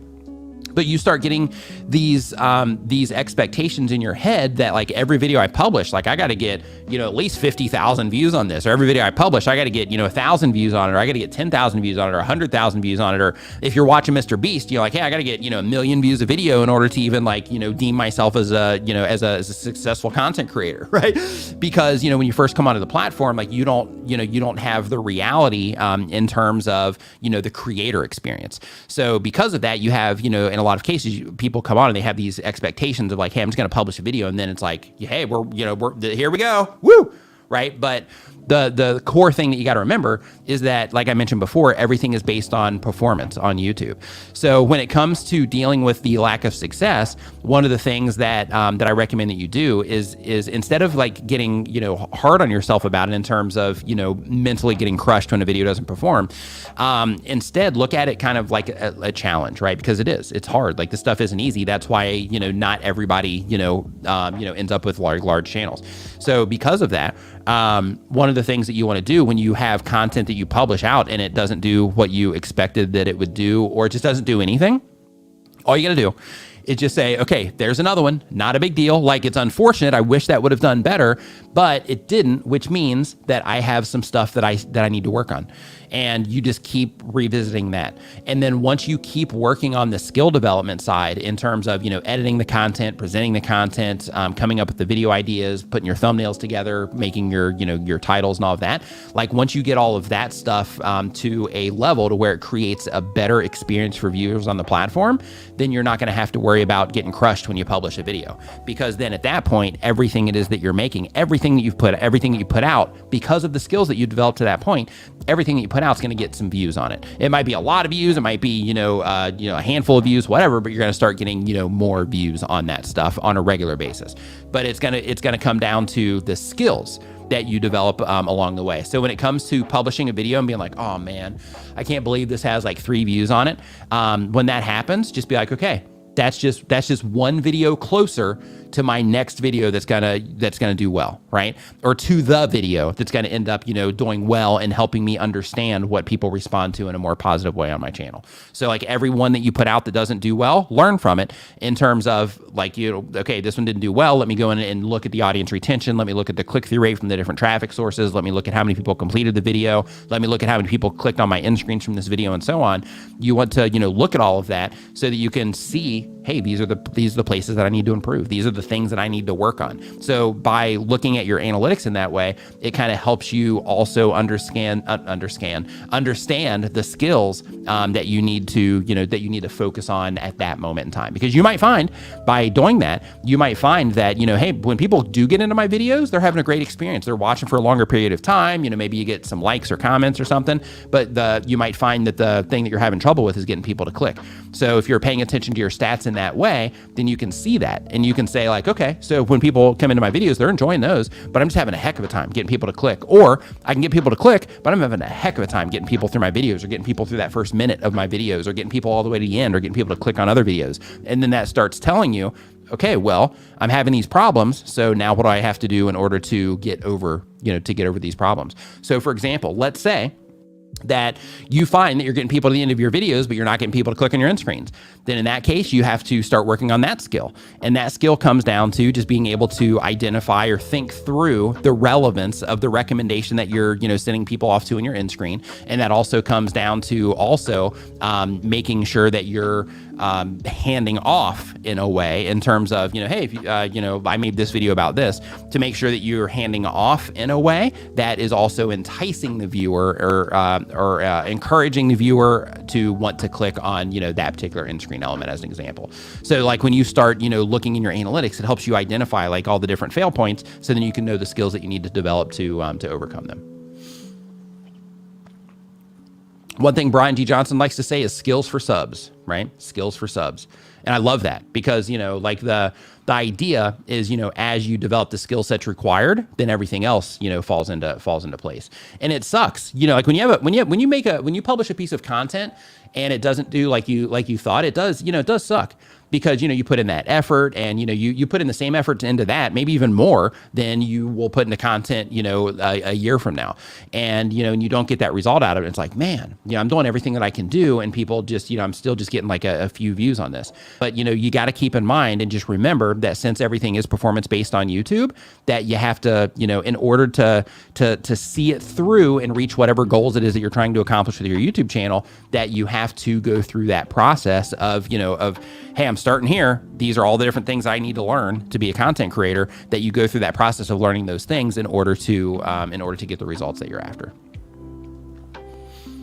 And I got to say that, like all of you that are starting your channels now, or that have started, your channel like within the last year or whatever, like your timing is great, because when it comes to, this stuff, like every year that goes by, people are just getting better and better at, getting people's attention, figuring out how to hold people's attention in videos, figuring out how to, do everything related to YouTube. And, when you come into this, like in 5 years, you'll still be able to do it, but you're going to have that many more people in front of you that have already developed these skill sets that you're competing with. So, so those of you that are getting started now, just embrace that learning curve and, see it as a challenge that you're going to see through and make it happen. So, next up, we got Big T Gaming 79. Big T Gaming 79 says they do streaming and content on the channel. The goal of the channel is to create a second source of income, doing something I enjoy. And the question is, when promoting your content, other than Instagram, TikTok, and Twitter, what strategy should I use? Like other than new video, etc. So, so when you are promoting your content, like technically you don't even have to promote your content. Like if you are doing the things that we're talking about here in the stream, in terms of all the stuff that I just mentioned, then you don't, you technically don't even have to promote your content, because YouTube will do all that work for you. So all of the time that, like if you are putting out content, you're like, hey, I just want to get some activity, then in that case, I actually have an entire video about how to kind of passively, once you get it set up, how to kind of passively promote your stuff through, the different platforms. Really good video. People like great feedback on that one, so you should check it out. But basically in that particular particular video, I talk about, like setting up like a Medium account or a WordPress.com account, setting up your Twitter, pinning your YouTube channel or at least a video to the top of your Twitter profile, setting up a Reddit account for those of you that interact on Reddit, because you know already that people go and they look in your user history and all of that when you're leaving comments and stuff. So you can actually set your profile up there to where it promotes your YouTube channel. You can set up your Twitter account where it promotes it. You can set up your Instagram where it promotes it and so on. But basically the big win, and the reason, let me back up. The reason with that particular video that I made that one is because it helps you set everything up so that as you're interacting on these platforms and just engaging with your communities and, the companies around the content you make and all of that, that you have these things in place that make it easy for people to find your YouTube channel, come in and enjoy your content. But at the end of the day, when it comes to, hey, I just published a video, I'm going to go here and share it, here and share it, here and share it, here and share it, here and share it, here and share it, here and share it. When it comes to that, what you really want to work on, and if you're just getting started, that's fine, right? Because then, you have that time, but then you also want to make sure that you are spending a lot of time just learning how to make better videos, learn how to get people to click on your videos more, because those things are going to move the needle for you more than any sharing that you can possibly do. Now, of course, there are some exceptions. Like, for example, if you share a piece of content that's kind of like viral in nature and you share that to Reddit, then, you can get crushed in traffic from that. But in most cases, though, with most types of content, the result that you want to get is actually on platform, because sharing, you can absolutely share. But the real gold, so to speak, or the golden ticket, I should say, is learning how to get people to respond, here, right? That's the idea. And by here, I don't mean like in my place. I mean here, or this spot right here on the desk. I mean like here on YouTube. Let's see here. So as we keep on going, we've got, let's see.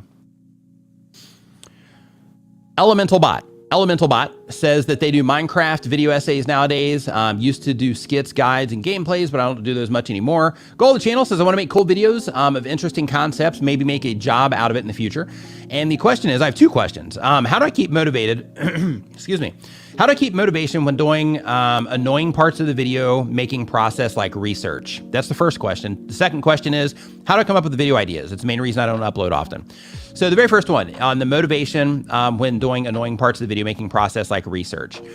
So with everything that we do in life and with everything that we do, be it a hobby or, something else, we don't necessarily enjoy every single aspect of it, right? And in order to do the thing that you want to do, if there's certain parts of that to where it's like, that's just not I just don't enjoy doing that part.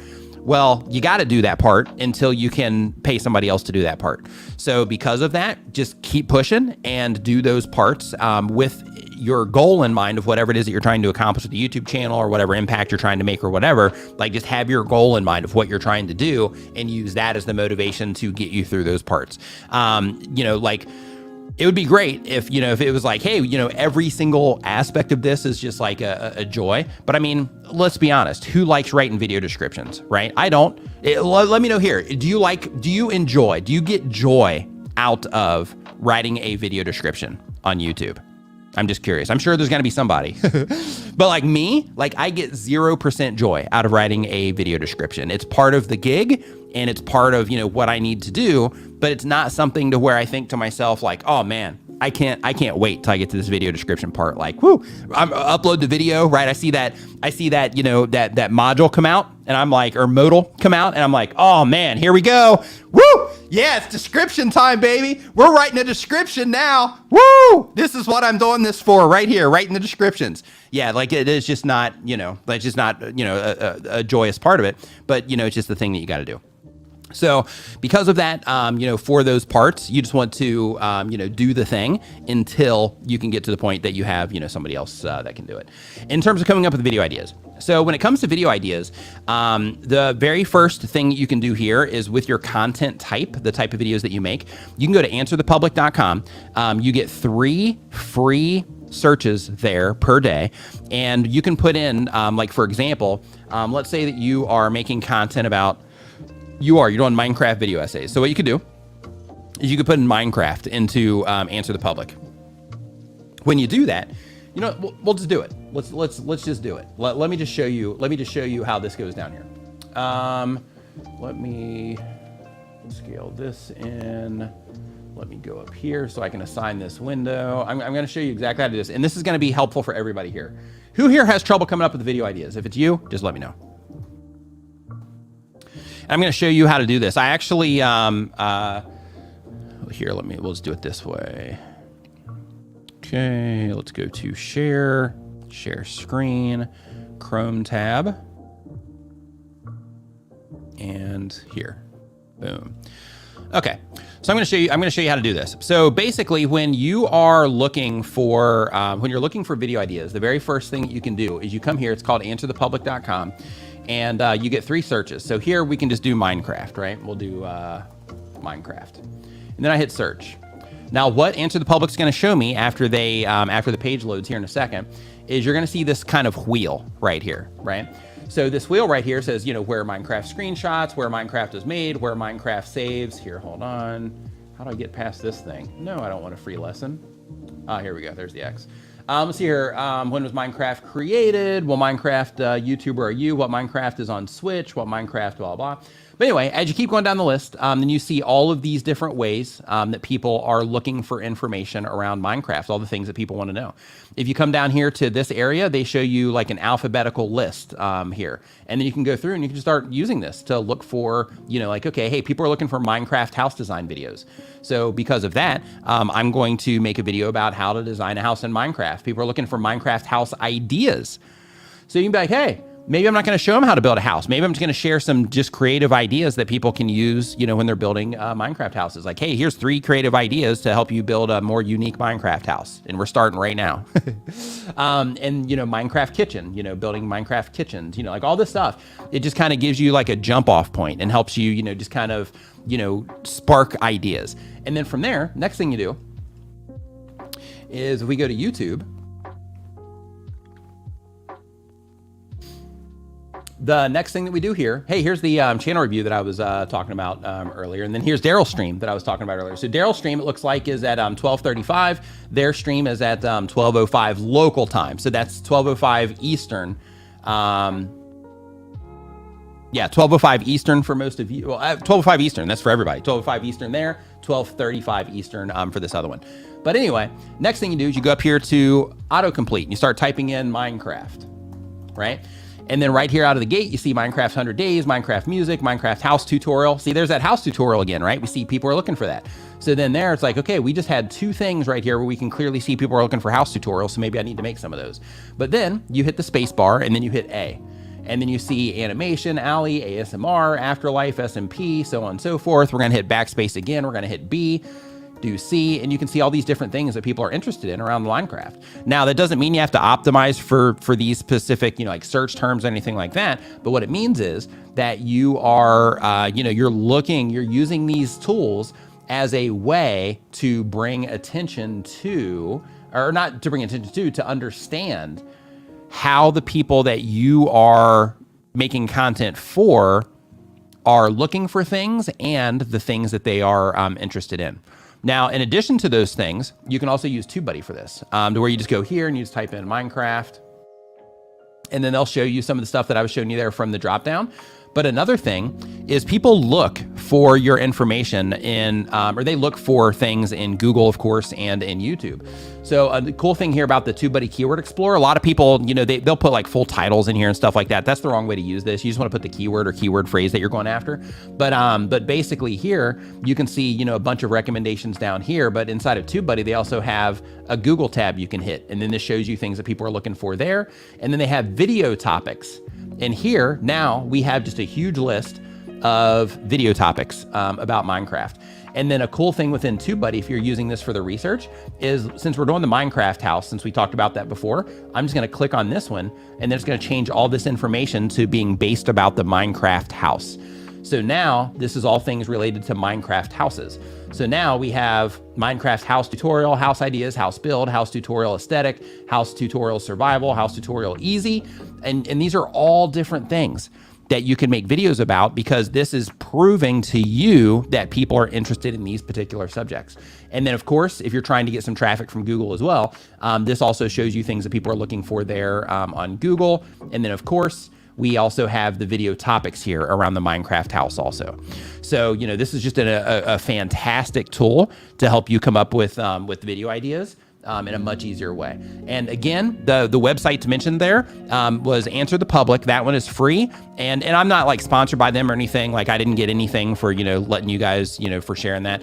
But like Answer the Public, you get 3 searches there that you can do per day if you're on a free plan.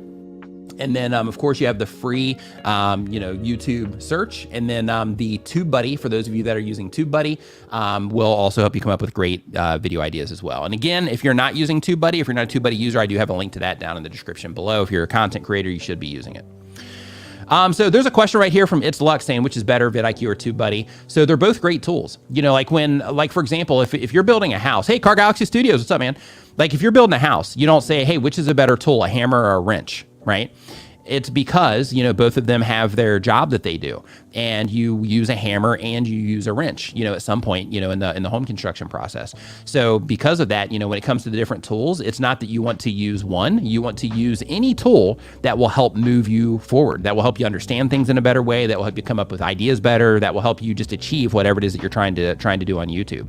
I have a tool coming. Well, I'm partners in a tool that's coming, that's going to be coming out soon for you guys. And it's another one that, you know, it's just a whole suite of tools. It's stuff that, you know, TubeBuddy doesn't offer. It's stuff that vidIQ doesn't offer. And it's going to, you know, give you even more, you know, stuff that you can use. But like when it comes to doing all these things, you know, like for example, if you're like in the podcasting world, then of course you would want to use podcasting tools. You might want to use 1 or you might want to use 5, depending on what it is you're trying to do. When it comes to YouTube, you might have one tool that is your favorite go-to, like mine is TubeBuddy. And then you have, you know, other tools that you use. It might be vidIQ. It might be Morning Fame.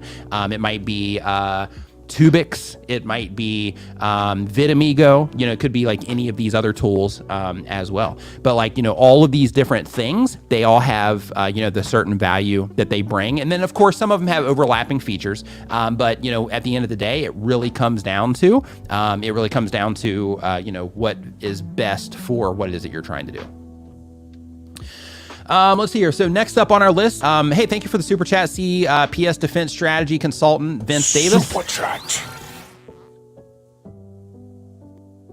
I appreciate the super chat there. Thank you. And then I think there was another one that came in too. Let me look. So I just want to double check here, make sure I didn't miss anybody. Excuse me. What was the site he was just discussing with the ideas? That's called Answer the Public. Answerthepublic.com. Tony. Let's see here. I just want to make sure that I got everybody here. Character on your sign. Driver Sensei, thanks for the super chat, man. Says, hey Nick, and everyone, I love writing long, boring video descriptions. Not who likes writing for a visual based app. Yeah. So, yes, definitely feeling that. Yeah. Like descriptions are definitely not my, like I don't wake up in the morning like, man, I can't wait. I can't wait until I get to the point in the upload process that I'm, you know, that I can write a description. Yeah, that just, I don't think that's ever crossed my mind. It might even be an opposite, actually. I gotta publish a video. Oh, that means I gotta write a description for it. Arr, right? So next on our list here, let me hop back into the forum. So next up we have Pet Connection International. Pet Connection International says they do pet care advice, and the goal of the channel is to help improve the lives of pets around the world by providing owners with evidence-based pet care advice. That's awesome. As a pet owner, you know, I can appreciate that. Popcorn, thanks you. But the question is, thanks to your helpful advice, I hit 500 subscribers a week ago, but the community tab still hasn't unlocked for me. I've tried notifying YouTube on Twitter, but they haven't responded to me. Any ideas on what I should do to get this resolved? Thanks. So first off, high five and fist bump to you for crossing 500 subscribers on your YouTube channel. Second, when it comes to your community tab, it will show up. Just make sure that your channel's verified in terms of that you went through the process of connecting it to a phone number and all that stuff. Just make sure that your channel's verified. Make sure you've got channel art in there because that's a part of that too. But as long as your channel's verified, then you hit 500 subscribers a week ago, it can pop up any day now that you're going to be seeing it. So just keep moving. It should be popping up. It should be popping up relatively soon because you've already hit the milestone for it. But just make sure that your channel is, you know, verified and all that stuff because you are going to need that in order for that to be activated. So here, next up on our list, is from Arate Trading. Arate Trading says they do stock trading education. The goal of the channel says, my goal is to educate stock traders what it takes to be truly successful trading. I have over 200 plus years of experience trading. I saw that there's not real content on social media platforms. Question. I do a daily wrap up and a live stream on the stock market Monday through Thursday, 2 times a day posting. This content is very timely and dead after 48 to 72 hours. When should I make them unlisted? I'm concerned that it's hurting my evergreen education videos I put out on Sunday. Thanks, a huge fan. So when it comes to like if there's a life cycle of the actual content, once the content isn't relevant anymore, then take it down. And in terms of having that fresh content overtaking some of the evergreen content on the channel, that can happen because YouTube does they prioritize fresh content. However, if people are responding positively to the evergreen content, it shouldn't be, it shouldn't really do much to that outside of, if you publish an evergreen video today and then you publish a, one of those live streams tomorrow, then, you now have that, we'll call it an issue, so to speak, in the system. If both of those videos are relevant to a particular type of viewer, that ideal person that would interact with your content, and you have both of those pieces of content that you put out, right next to each other, then in that case, the system might show both of them on a homepage. And if they do show both of them on that person's homepage, then one of them, if they click on one, is going to end up getting hurt on the click through. But if they don't click on either, both of them end up getting hurt on the click through, but it's impossible for them to click on both. But in most cases, YouTube will, they'll end up showing them the right one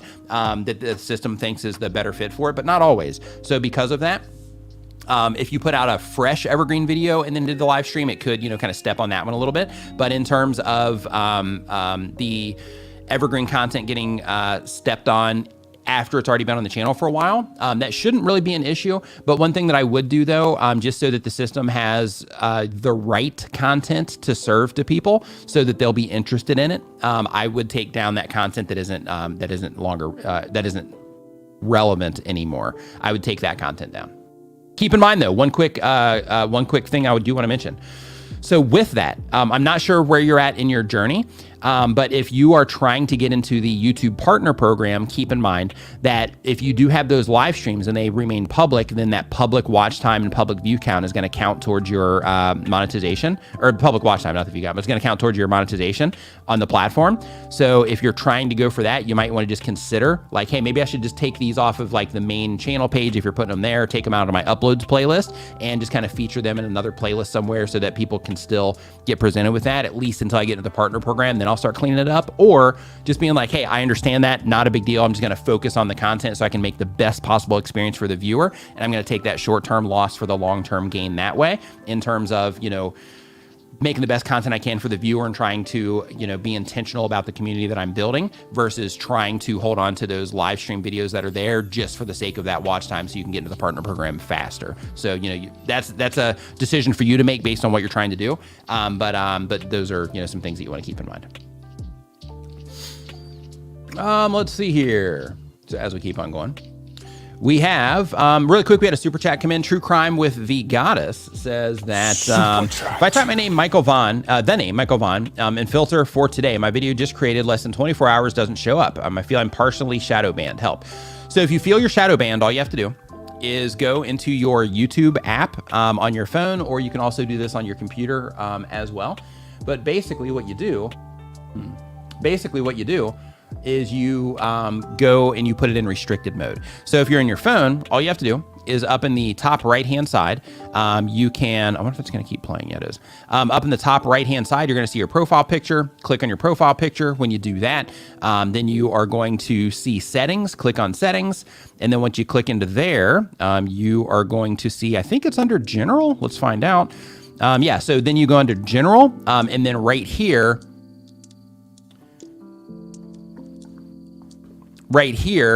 you're going to see restricted mode. Turn that on, go look at your YouTube channel, and you are going to see the exact videos that are being restricted on YouTube.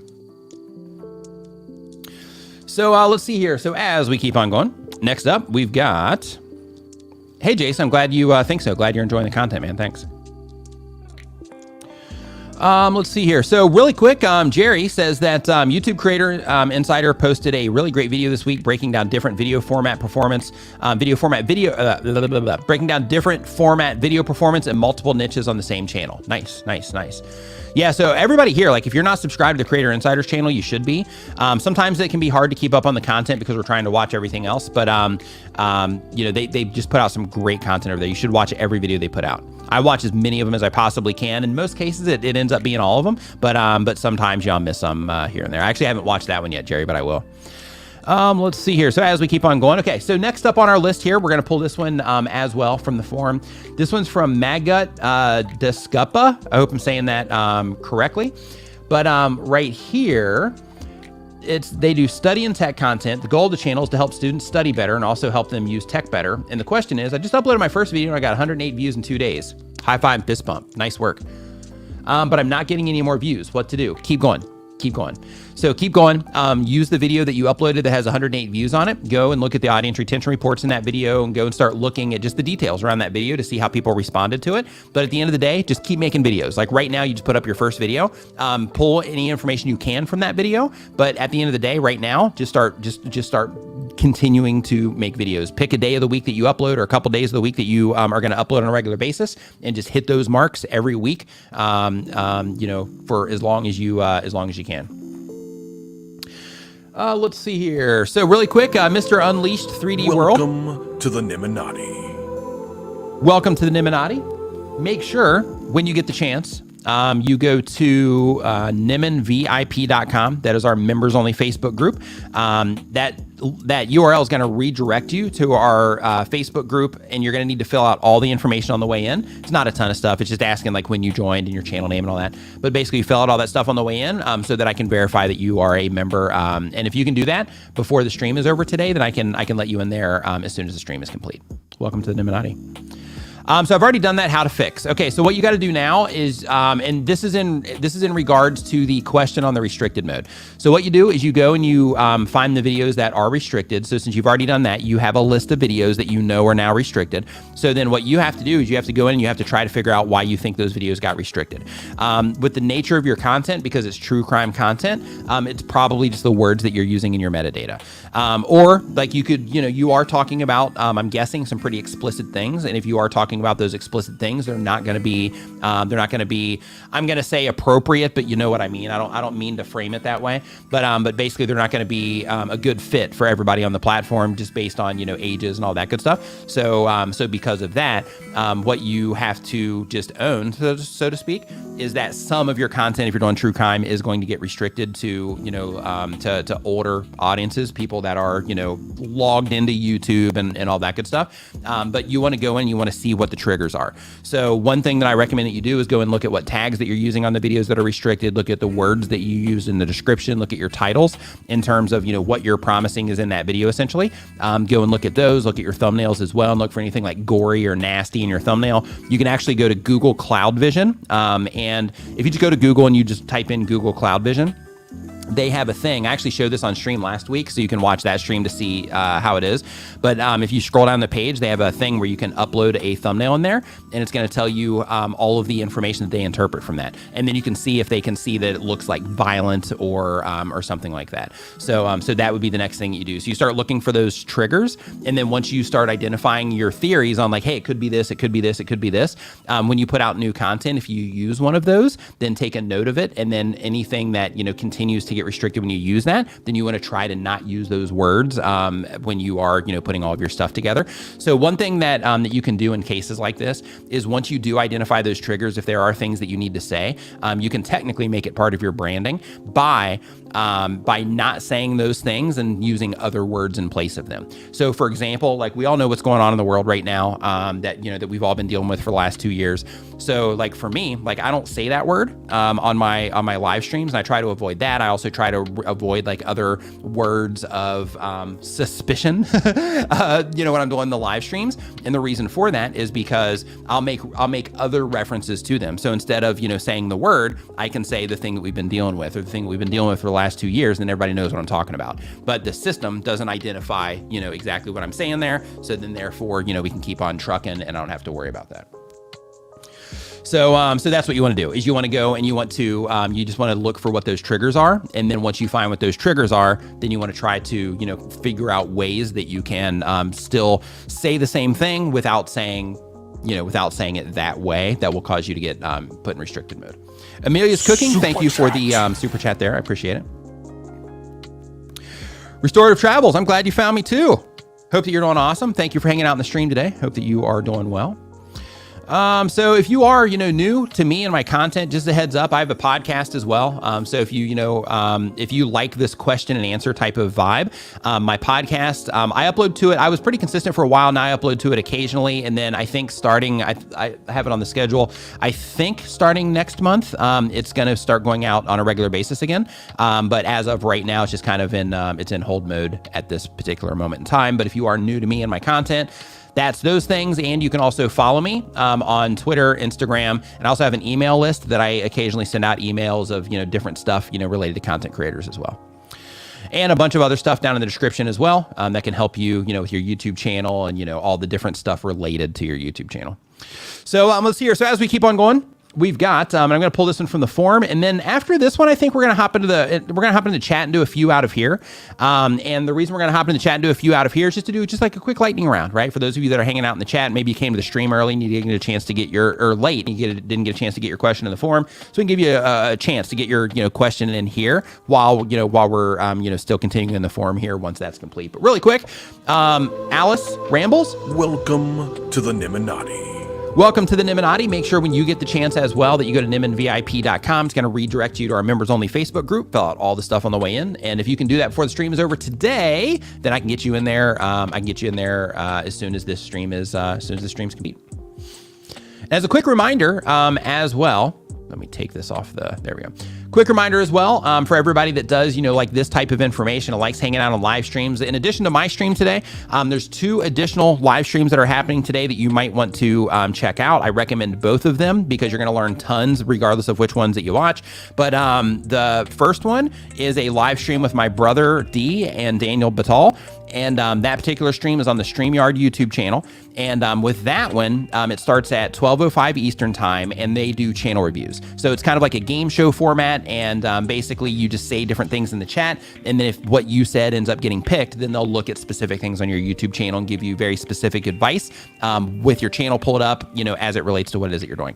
Now, the other stream that's coming up is with Daryl Eves. That one starts at 12:35 Eastern time, and we're still going here, by the way. I'm just letting you know. I'm just kind of spreading some awareness about this really quick. But Daryl Eves is coming up. He's actually the author of this book, YouTube Formula, and his live stream, it starts at 12:35.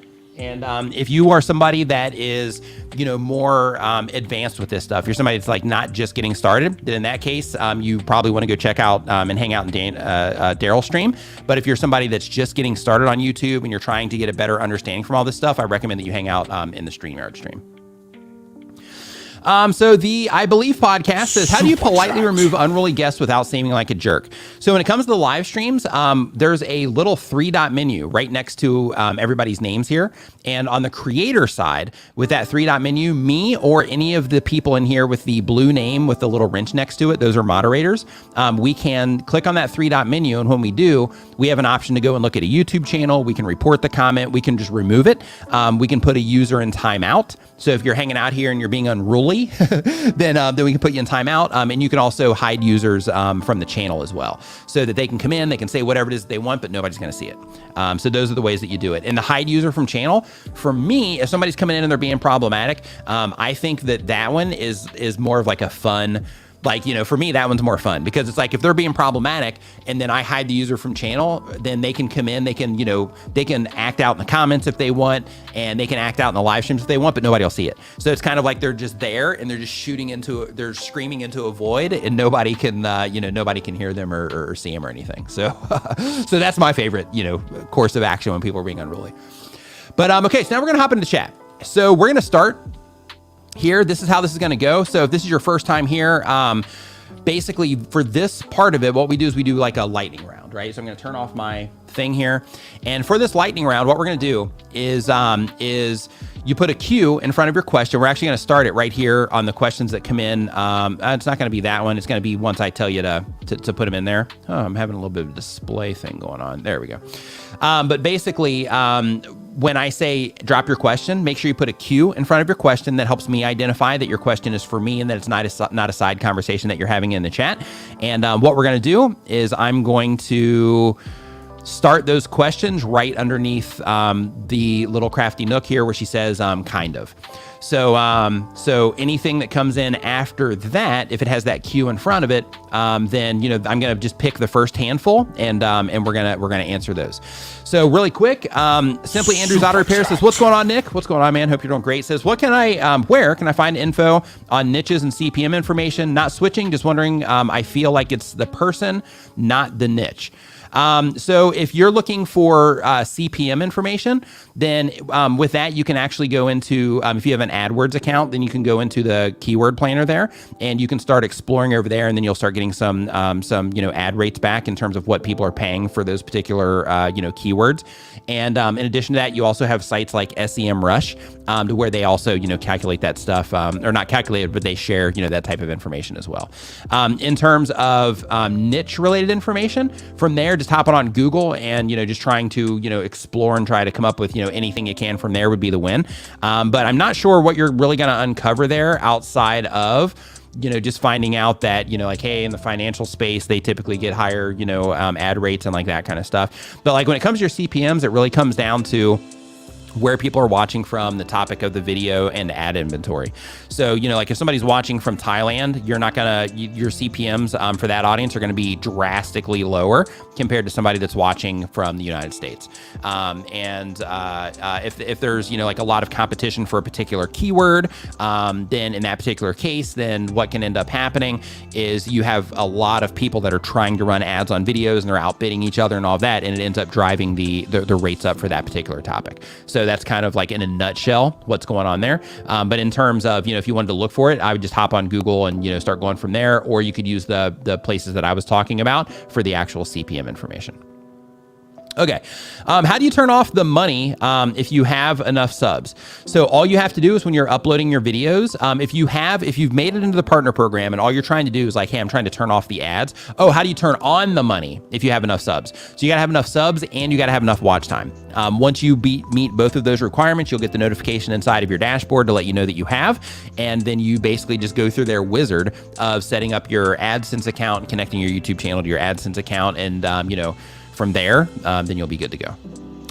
Do you have any tips on Google trend research? Absolutely. Yeah, so if you go to trends.google.com, that will just give you tons of information. So if you're trying to figure out, like, this is one thing that everybody should be doing with your content. If you're like a gamer, for example, if you're talking about tech, things like that, you should be using Google Trends to make sure that the things that you're getting into or the things you're going to be talking about are on the rise versus on the way down. So like, for example, if let's say that there's like a higher amount of interest in like a very specific thing within Call of Duty, for example, then you'll see that. You'll see that if you look in Google Trends. So basically, you want to look at the very top, this section up there at the top that shows you, like if it's on the rise or if it's coming down or if there's spikes, seasonally or anything like that. And then you can also use that top area to compare different ways that people are saying things, and you can leverage that in your titles. So for example, if you find that like a lot more people are looking for COD compared to Call of Duty, then in that case, you could just use COD as, the thing in your title, because that's going to help people identify, like that's the way they're thinking about it, right? Same exact thing goes, with pretty much anything. If you just put the comparisons within Google Trends, then you'll be able to see like which ways that people are looking for things are bigger. For those of you that, do like music, you can do the same exact thing. Hey, I'm going to do this cover song. If I'm doing this cover song, let me go into Google Trends first and let's see if this is on the rise or see if that ship has kind of sailed. And then that's going to help you make better content decisions on the things that you're putting out if you are somebody that's trying to ride trends. But even with that, even if you're not trying to ride trends, and even if you are trying to just make like evergreen content and all that stuff, still using trends to better understand how people are looking for the content so that you can speak to them through your titles and thumbnails, so that you can speak to them the language that the higher amount of people are thinking about it, right? So you want to make sure that you're using it for those types of things. But that's that top section. If you keep going down Google Trends, then one of the things that you're going to see once you have, your topics selected is if you go down to the bottom, you're going to see a little breakout section. And that one's really powerful because if you do that, as long as you have your date range, to a shorter date range, so it's relevant to now, not over the last 12 months, then what you're going to see there is you're going to see if, like, let's say if you put in Call of Duty or COD and Warzone and all that stuff, then what you're going to see down in that area is you're going to see like, hey, there's like 1,000% increase in the amount of people looking for this very specific thing within Call of Duty. And then you can make a video about that. So so when it comes to, Google Trends, it's really powerful and you can really use it in a nice handful of different ways to help you, better connect with the people that you're trying to reach. Let's see here. Oh, you think he met an actual guest on the podcast? Yeah, so if it's a guest on the podcast that's being unruly, then in that case, just letting them know. Like if they're on your show, then it's kind of your responsibility to, kind of put a cap on it, or it's your responsibility to just kind of trust that person is doing their thing. So like, from time to time, I have, guests come on here. Now that the time zones are going to be switching next weekend, I'll be having guests come on more. So like tomorrow, actually, I think the time changes for you guys. It never changes over here. But over in the States, how you guys, how it changes to the daylight savings time. So starting next week, I get to start earlier and end earlier, which means that it'll be easier for me in terms of just my sleep schedule and all of that to bring on guests because it gives me that extra buffer between 11 and 12. So I'll start bringing on more guests and stuff next week, or at least, offering it more starting next week as well. But what I was saying there is, from time to time, we'll have people, come on here and they'll have, very abrasive approaches. And those abrasive approaches, like I know that before they even come on here. And even there's been some cases where people have even kind of came at people in the chat and all that. But like, in my opinion, if they're coming on the show, I'm making sure, like, it's not like, hey, just anybody that wants to come on can come on. These are people that I know, people that I trust, people that I, support, in their endeavors and all that good stuff. So if I'm, going to have somebody on, I'm going to trust them and whatever actions it is that they're taking. I'm going to trust, those actions, and I'm going to support. Like if they're like, hey, unless, if it's something, that's clearly, inappropriate, then of course, I would say something. But like, everybody knows, like, hey, I can just be me, when I come on to Nick's live stream, and I let, like I'm totally cool with that. And if that means that, in some cases, it might get a little bit abrasive, I'm cool with that too. So the first thing that I would do if you're having that problem is I would just be better at the vetting process on who it is that you're bringing into your show. But if they are getting unruly, then, of course, just jump in. Be like, hey, let's talk about something else. Or, hey, let's talk about something else. Or, hey, I think we've beat that horse. Let's talk about this. Or, something like that. But jump in. One great way to jump in on people, and I learned this back when I was, learning about sales like a long time ago. A great way to jump in on people is just to ask a question. And then when you ask a question, it derails everything. So if you have somebody that's starting to get like unruly or starting to do something, ask them a question that is, kind of related to what it is that they're talking about, but that will lead them off of that path, so to speak. That's a great way to jump in on people, just asking a question. Let's see here. So as we keep on going, how important is it to, the Apple event? If you're enjoying the show, remember to give it a thumbs up and share it with a friend right now. Okay, so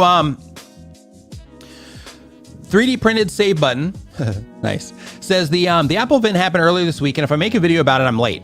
But I have a great script, long talking part for me, and I know that video is going to be good. What do I do? Well, that's a tough call. If you know that boat is sailed, so to speak, then in that case, the hype around it is pretty much gone. And because of that, you're kind of embarking on an adventure. You're showing up to the party late. Let's do it that way. So if you know that, but you're like, hey, I just want to make this video and I want to get it out, and I just want to share my view, then by all means do it.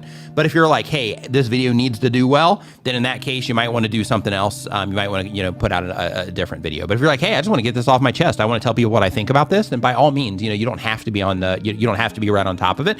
But if you're trying to ride trends, you got to ride trends. But if there was something popular that happened that you want to talk about later and you just want to get that thing off of your chest, then by all means, make the video.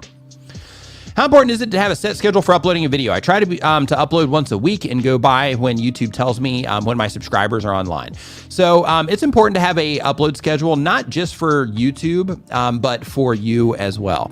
And the reason for that is because if you've been on YouTube for 3 months or 6 months, everything in the scheduling and all that stuff, it can be challenging, but, you're still so driven by hey, this thing's new and I'm trying to figure it all out. And you have all of those things going on. So because of that, you're driven, to kind of do it there.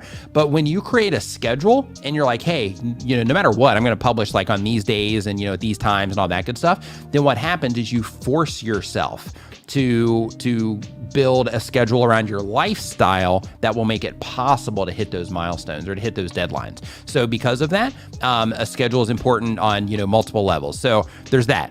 In addition to that, another place where it can be advantageous is if I'm watching your content and I'm a super fan and I'm like, hey, every video you make, I'm coming to watch it, then I know that every Tuesday at 3 p.m. you publish a video and I'm looking forward to it.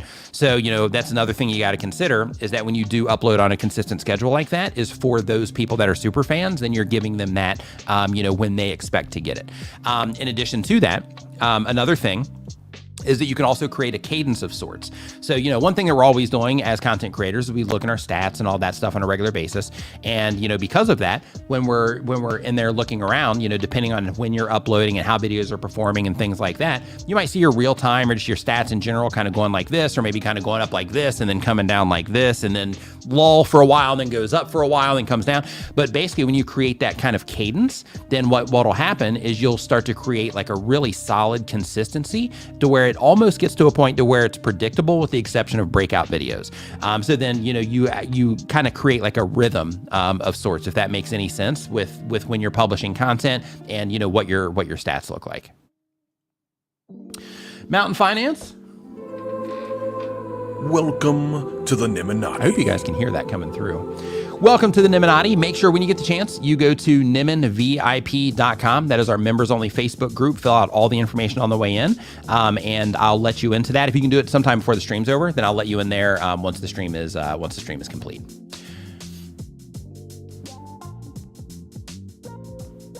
So let's see here. Let me keep on scrolling down the page here. We're going to do a couple more here out of the chat, and then I'm jumping back over into the forum. So let's see here. We did that. True crime as a side conversation. Okay, what does my About tab show more views? Why does my About tab show more views than YouTube Studio? So basically, when it comes to what you're seeing in YouTube Studio, you want to make sure that you're looking at the actual date range as well. So some people will go into their YouTube Studio and they'll be like, hey, this is, it's not consistent with what I'm seeing. And they're just not realizing that they're looking at a 28-day view or a 90-day view compared to the lifetime view that you'll see in your About Me page. So just make sure that you have your date range, selected to show you that lifetime view so that it'll match in there. And just keep in mind that, that all of this stuff, they're bouncing off of content delivery networks all over the planet. They have all these different devices they're pushing it to, all these different resolutions they're pushing to and all of that. And sometimes it just takes a little bit of time for the numbers to catch up and all of that. So keep that in mind also, but really it's probably due to how you're actually sorting the information inside your Creator Studio. So here, my CTR jumps up and down. What does that mean? It means that YouTube is showing it to, some blocks of people that are responding to it higher than other blocks of people that are responding to it. Hey, Nick, I had to update my payment on here because our card had fraudulent activity. Oh, no, sorry to hear that. How can I get back into the Niminati community membership? So for that, you're already in the Facebook group. So you're good there. So for that, then you would just need to join up as a member again. And then what it'll say, on my end, it'll just say rejoined because the channel and all that stuff will be the same. So no sweat. You're in the group still. So yeah, no sweat there. All you have to do is just rejoin. And Natalie Heel says, I submitted a form. I have accidentally been running ads and since turned them off and my channel has gone stale. Help. Yeah, so that's normal. So basically, a lot of times people run ads on their videos as a way to either shortcut the growth process, just trying to make it faster, or they'll experiment. Hey, let me run ads and just kind of see what happens. And what they find often is that when they turn off the ads, then the viewership kind of grinds to a halt. And the reason for that is because when you run ads, you're basically paying for that exposure. And on YouTube, everything is organic, right? So in terms of, like what content's getting surfaced and things like that, you always hear me say that everything is performance based on YouTube. So what that means is when you run ads, you're kind of bypassing that performance side and you're putting your stuff in front of people without them, wanting to see it or needing to see it or choosing to see it or whatever, unless you're targeting, keywords. But unless you're doing discoveries. But like when that happens, then once you stop spending that money on ads, then if you still haven't learned how to get people to click organically and how to get people to enjoy the content organically and just, further engage, then in that case, what's going to happen is that you're going to just dry up because you bypassed the most important part, which is like learning how to do the thing that actually makes a successful content creator or creates a successful YouTube channel. So because of that, what you got to do is you have to roll up your sleeves and you got to get back in the weeds, so to speak, and you got to start doing all of the things that we all have to do in order to, develop the skills that we have to develop, in order to develop the understanding that we have to develop, and in order to make the content that we need to make that will perform well on the platform organically. So, if you're running ads, turn them off, and everything kind of grinds to a halt, that means that you haven't learned how to get that organic response yet. So because of that, I would just roll up your sleeves and start working more on getting that organic response. Let's see here. And by the way, if you have a channel that you have already, I'm getting that organic response and doing all that, and then you start running ads on the channel, and then now it's gone to stale, give it a little bit of time, keep publishing all that, give it a little bit of time, and then you'll end up leveling back out. But if you started running ads and you haven't done that, or that you haven't learned how to get people to respond organically yet, then you can definitely run into that. Let's see here. So I have Tubebuddy. I'm wondering why it's not working for both my channels. Do I need to set up a separate account, or is there a setting I need to use? Thanks for your streams. So if you mean that it's not working for your channels, are you saying that you can't actually log into it? Is that what you mean? Because if you mean that it's not working in terms of your channel performance, it's like Tubebuddy will help you do all of the stuff, but you still have to do the heavy lifting in terms of the content, in terms of coming up with the video ideas, or implementing the video ideas that the people that you're trying to reach will click on and all of that. So you got to make sure that you're doing those things. But if you mean that you're having problems actually getting into the tool, then I would just reach out to Tubebuddy on social, or they do have, I think it's support@tubebuddy.com. You can shoot them a message, let them know what's going on. They'll probably, don't hold me to this, but they'll probably end up if you haven't been able to get in for a short amount of time, they might comp some of that time, or might give you some extra time on your account or something like that. How can I get more external views? I promote it on Reddit, but I sometimes get banned for self-promo. So if you're getting banned for self-promotion, then you're promoting in the wrong way. You're spamming, you're not promoting. So there's a difference. If you're doing it in a way that gets you banned, if you continually get banned, that means you're spamming and not promoting. There's a huge difference. So promoting is where you're sharing your content in a place that it will be well received because it adds value to that place. And spamming is, hey, I'm just swinging by, dropping my video, and then I'm out of here, swinging into another one, drop my video, I'm out of here, swinging into another one, drop my video, and I'm out of here. And then the mods, they can actually click into your channel name, or not your channel name, but your username on Reddit, and they can just look at your posts. And they can see wow, they've dropped this video on 10 different subreddits. This is a spammer. So they're gone. So the approach that you want to take when it comes to Reddit is which one of these places is the best fit? And is there any place that somebody's asking a question that my video would help give them the answer to? Things like that. That's how you promote the content on Reddit. And of course, through, setting up your account, using Reddit on a regular basis, having your profile set up to where it's spreading awareness about your YouTube channel. That's another thing. I have a video about that. You can watch that. But in terms of if you keep getting banned, then the approach that you're taking is inappropriate for Reddit at this point in time. So the way that you got to reframe what it is that you're doing, not reframe, but approach what it is that you're doing, is you have to look at it from the perspective of the people that I'm sharing this in front of. Are they a laser targeted fit for what it is that I'm making? And you also got to think, if I'm in this subreddit, are there other videos being posted here? Or am I the only person posting videos here? If you're the only person posting videos there, then in that case, they might not even allow, videos in there, and that could also cause you to get banned. Daniel Batal in the house. What's up, dude? Hope that you're doing fantastic. Welcome to the live stream. Nice to see you in here.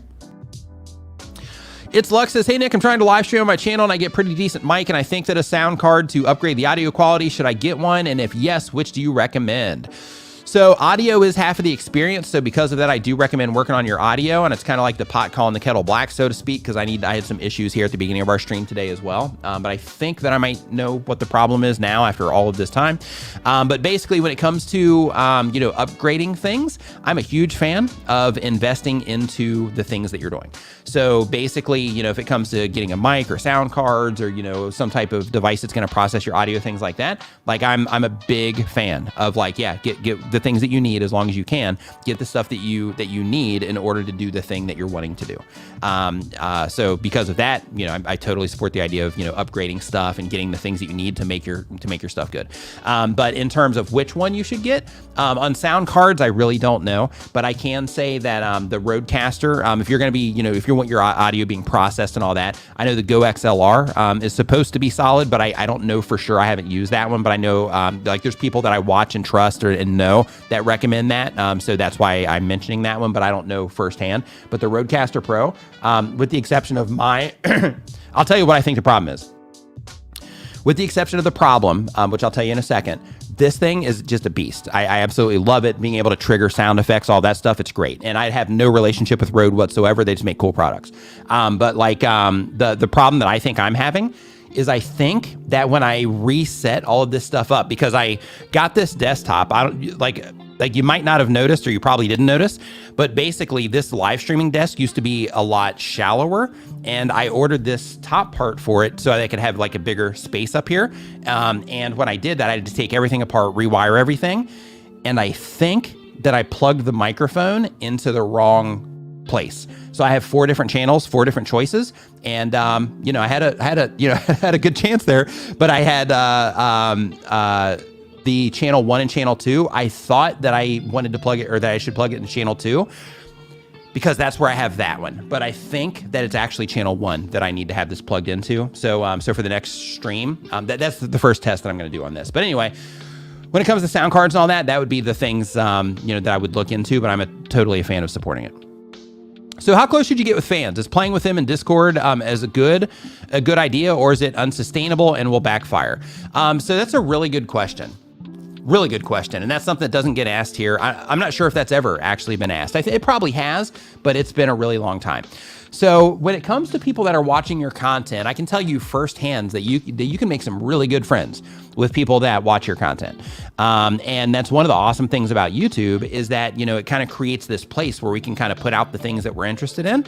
And through that, people are like, oh, I didn't know you're into music, or I didn't know you're into this, or I didn't know you're into this, or hey, I'm into YouTube too, or whatever the thing is.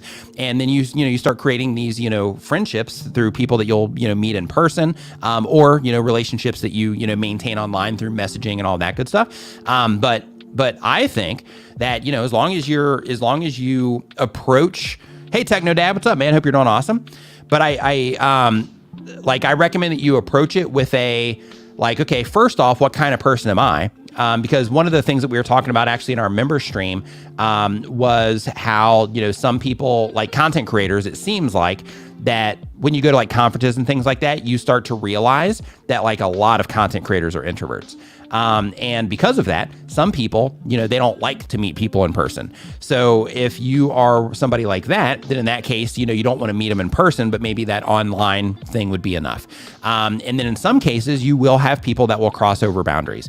And when you have that, you just have to be willing to be like, hey, you're crossing the boundary. And, because of that, I'm either just going to stop responding, or I'm going to just let you know that you're kind of crossing that threshold, getting a little bit too close there, so to speak. But in terms of playing games with them and things like that, that stuff's awesome. I really recommend that you do that, if you can. Just because it's cool. It's just one of those things to where, for example, I watch Ryan George. So if I was playing PlayStation and I happened to be in a battle royale or something, and I saw Ryan George on there, I'd be like, hey, are you the Ryan George? Right? Just because, I'd be like, oh, hey, this is sweet. I'm playing this game with Ryan George. This is pretty cool. So little things like that, that can, for, people that watch your content, that can be fun for them, but it can also be fun for you because, the people that are watching your videos, Viper, man about tech in the house. What's up, dude? Hope you're doing awesome. Nice to see you in the stream today. But like the people that are watching your videos though, like they're all people just like you are. Like everybody that's hanging out here, like, you know, everybody, you know, like we all have our lives that we live and our struggles that we go through and the things that we want out of our lives and the things that we want for the people that we love and like all that good stuff. Like we're all just people. And because of that, like it's like, you know, like you want to make sure that you are looking at the people that you're interacting with as like, you know, like these are, you know, they're people. So I need to give them that respect. But then you also have to make sure that you are just keeping your personal boundaries in mind. So if you're like, hey, I don't want to meet somebody at a coffee shop to grab coffee because I'm just not into that whole thing, then just let them know, hey, I'm just not into that thing. Sorry, I'm an introvert. I just don't like to, you know, go out and meet people, whatever, and just let that be what it is. But if it's some, you know, if you have somebody that's being like more abrasive or more like intrusive, they're trying to like call you all the time, stuff like that, then in that case, that's where you got to like kind of draw the line. Be like, hey, look, you know, like I upload these videos and, you know, like I enjoy making this content. I love interacting with people, but you know, I just don't have time right now to, you know, to keep up, you know, these interactions right now. So as we keep on going, I'm stuck on 6,000 subscribers since last summer and I'm not growing anymore. I do gaming videos with my squad. So yeah, so one thing that you want to do is you want to go and look at the content that got you to 6,000 subscribers and go and look and see what, you know, like what is that content and what is that compared to the content that you're doing now? What is it you're doing differently then compared to what it is that you're doing now? Look in your analytics for this, look at your content decisions for this, and it'll become pretty clear pretty quick on why you have stagnated. If you are starting completely from scratch, great question. If you're starting completely from scratch, what would be the most important things to focus on to build a channel to profit? The people that you're trying to reach with the content. So basically for this, the very first thing, if you're trying to do it for profit, is you would need to first identify the things that are going to bring that profit to you. So are you going to be doing affiliate marketing? Are you setting up your own products or services that you're going to be providing through your channel? Like what exactly is your methods of monetization? So that's number one. And then from there, thinking of it from the perspective of, okay, these are the things I'm trying to generate income for. So therefore, what content do I need to make to get my videos in front of the right people that are going to be the most likely to buy these things that I have to sell, right?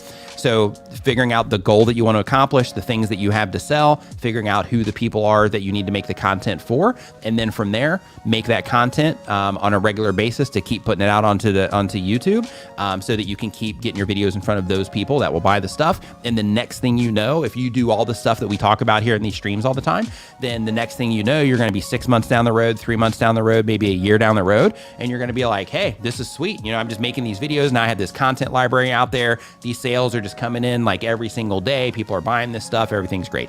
So, so when it comes to focusing on things, first, it's important to know that you got to do all the things. But at the end of the day, starting with, this is what I have to sell. These are the type of people that buy this thing. What type of content can I make that these people are interested in or these people would be interested in that I can use to help bring attention to the things that I have to sell? So if you're like a business owner, that's the approach that you want to take too. Okay, so I'm gonna hop back in the forum here for a few questions. Then we're gonna hop back into the gonna hop back into the chat after that. So this very first one here is from loading response. Okay, there we go. From Jenny Hoyos. Jenny Hoyos says that they do entrepreneurship content. The goal of the channel is to inspire other aspiring entrepreneurs. And the question is, my views are decreasing while my retention CTR is improving, 60% retention and 20% CTR. So one thing you got to factor into this is the amount of views and impressions that you're getting. So your retention is one thing, your CTR is one thing, but then they're like, we need context in terms of like how many impressions, how many views, that kind of thing when it comes to, you know, this type of information, because things that can happen, just so that you're aware of this, is things that can happen is that, let's say that, that you notice that your click-through rate's on the rise. Another thing that you have to look at if you see your click-through rate on the rise or on the decline is what's happening with the impressions that I'm getting. Because, you know, you can find that like, hey, my impressions are going down, but now my click-through rate's going up. And then my click-through rate's going down, but my impressions are going up. And then that starts to paint the picture of, okay, when these videos are going out and a lot more people are getting exposed to them, then of course, because of all those impressions, then my click-through rate's gonna go down. Makes total sense, right? And then in some cases though, you know, your click-through rate, like YouTube will just nail the audience. And because of that, you know, everything will just align perfectly and then everything will be big. But you know, like when you're publishing content, you notice those changes, you have to make sure that you're keeping in mind the impressions there too, because you got to track those, because those are also, that's also feedback information on why some of those numbers can be changing. Songs from a Suitcase in the house. What is up? Hope that you are fantastic. Says, if you want YouTube help, then follow Nick. He's the reason I'm hitting 100,000 subscribers. Get it. Woo, woo. So really quick, I do want to say congratulations to you, because I know you're like right there. You're just like a few away. So I just want to give you a high five and fist bump to you for 100,000 subscribers, because you've been grinding it out. So nice work. So let's see here. So we got that one from the forum. We're going to do another one here from the forum. Then we're going to hop back into the chat. So we've got JL Travels here. JL Travel says they do trucking content. The goal of the channel is to grow my channel so that I can get a 100,000 subscriber award. And the question is, my subscribers don't hardly watch my videos. I have 86 subscribers, but only getting 2 or 5 views on my channel. How can I get more of my subscribers to watch my content that I upload to my channel?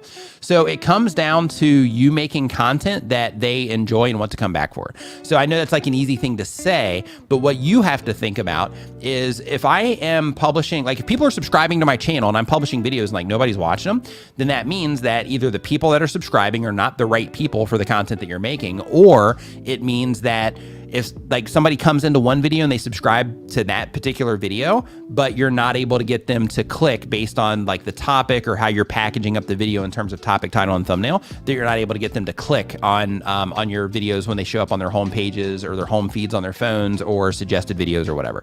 So it really comes down to you getting better at those things, so you can get them to click more, so you can come up with ideas that will better resonate with them as well, so that they can come in and actually watch the content, right? But then once they come in and watch the content, then of course another factor here, so that you can keep having YouTube show it to even more and more people, is it has to be a satisfactory experience for the viewers, in terms of they need to watch it for a competitive amount of time. And you can see this if you go and you look at like your relative audience retention reports, because you have your absolute audience retention, which is like that second by second graph of how people are responding to your content on average. You also have your relative, which is how people are responding to your content on average compared to other content of similar length. So then that starts to give you an idea of, how competitive you're being as well. So you got to make sure that you're looking at all of these things to make people want to come back and click on your stuff, because you can't like make people come back. What you have to do is you have to lure them back in, right? You got to dangle the right carrot to get them to come back in, right? So you have to make a video on a topic that the people that you're reaching, care about and that are interested in, so that they'll want to come in and click on it. Let's see here. So next up on our list here, we had a super chat come in, and Doug mentioned that I have a few that I overlooked, so I'm going to go and check on those here in just a second. But the first one here is from Verillo Trading. Verillo Trading says, "Hey Nick, thanks for all that you do." My pleasure. Glad you're enjoying the content. Says, "I have almost 400 videos, but it's clear that the top 30 to 50 videos are driving all the views. Welcome to YouTube." That's actually like a pretty common thing. Says, "Could it help to unlist less relevant content from 2 years ago?" So it can, but you want to make sure that that content is like, if the content is still relevant to the people that you're making content for, then you can leave it. But if you go in and you're like, hey, these videos, like, for the last year or 2 years, like these videos just haven't gotten any activity whatsoever, then you might want to consider first testing, hey, let me write a new title and put a new thumbnail in here so I can see if it was me and how I was actually trying to grab their attention and that's why they didn't perform. Or, if you're like, hey, I've done all that stuff, I've tried to bring them back to life and like nothing's worked, then in that case, you might want to consider unlisting them. But just keep in mind though, that it's normal to have, like a chunk of videos that are like the primary traffic drivers to your channel. And then the other videos are like supportive to that. So that's why I'm always talking about things like making sure that when you're structuring your channel page layout, that you're thinking from the perspective of like, what's driving my channel right now in terms of the particular videos that are bringing in the most viewership, that are bringing the most people back to the channel in terms of topically, the videos that are driving the most subscribers, all that good stuff. You want to think, or you don't want to think, but you want to look to see the content that's bringing all that activity to your channel so that you can make sure that you're optimizing things based around the interests that those people have to help them easier find content like on your channel page, as well as your video descriptions and things like that. And Science-Based Fitness, thank you for the super chat as well. Says, "Coffee on me, unrelated questions. Have you seen Batman?" I have not seen Batman yet. Please hold the spoilers. Have not seen Batman yet. It's on my list. It's on my list. So because of what's going on in the world right now, what we actually do, and tomorrow might be the day that we see it, but what we do when it comes to movies, because, it's still a problem over here in terms of what's going on in the world. So because of that, like we'll go and do whatever it is that we're going to do tomorrow. And then I'll just kind of keep an eye on my phone to see to see what times are available that have like nobody in there or just a small amount of people. And then if tomorrow, since it's the weekend here, so tomorrow will be Sunday. So tomorrow, if it's just too many people in there because of, because it's the weekend, a lot of people are going, then in that case, we'll default over until like Monday or Tuesday and going to see it then by doing the same exact thing. Hey, which theaters have hardly anybody in them or nobody in them, and then we'll go see those. JL Travels. Super chat. Oops, wrong one. I don't even know why I did that. My brain's just there right now. But JL Travels, they do upload content one time per week or more. Trucking. Okay, we did that one already. The Driver Sensei. Oh, I love it. Love it. Driver Sensei says, hey, Nick, let me tell you about Batman. Yeah, that's good. Hey, thanks for the super chat, man. I appreciate it. That was funny. So what was I going to do there? Oh yeah, Doug. Okay. So I need to go back in and look for, any of these that I might have missed. And I think you might have started them. So I'm going to start there.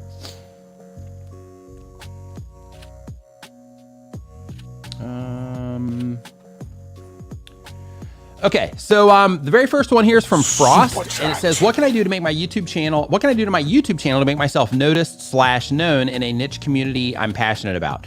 So first off, the very first thing that I want to mention here is that it's important to know that on YouTube, one of the advantages of being a YouTube content creator is that the creator is one of the things that help, that help separate you from everybody else. That's why it's so important to be like your true version of yourself when you're making your content, because that is what people are going to connect to. Because, when it comes to content, like for example, like you guys are hanging out here right now. There's other people that make content like mine that you could be spending your time right now watching their videos, but you're not. You're here hanging out in this live stream. So, it's because the community's here. It's because, the good information. And for some of you, it's because you just, you like hearing this type of information from me.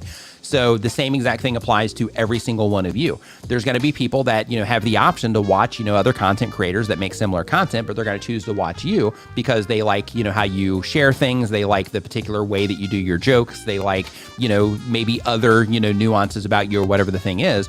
But, it's you as the content creator that, is one of those places of separation. But in addition to that, another thing that you want to do is you want to go and you want to look and see what everybody else is doing. And you want to take notes on all the channels, within your space, and think to yourself within your niche. And you want to think to yourself like, okay, this person's doing this person's doing this is what their backgrounds look like. These are, the types of things they do in their videos. And you want to take notes on all these things. And you want to start looking for things that you can do that are different, things that you can do that are maybe a combination of those, things that you can pull in from other niches, maybe that would apply to the type of content that you make that can help you stand out in that way. But you have those things, but then you also have the actual topics that you talk about in your content. So if you are, talking about a specific thing, one person might talk about it like I do, where I'm just sitting here, talking to camera. Another person might build like a whole big animation thing around it, and that's how they stand out. And this is if everybody was talking about the same thing. Another person might build like a story around it and actually put together like a full-blown production around it. Another person might make a documentary style video about it. Another person might just do like a stock footage, type of approach while they're doing like a voiceover to it. So, it really comes down to just taking notes on what everybody's doing and just looking for that place to where you can offer something that's a little bit different, or to where you offer something that's the same, but then you include other aspects of other types of content so that you can, create this unique version of what it is that you're doing.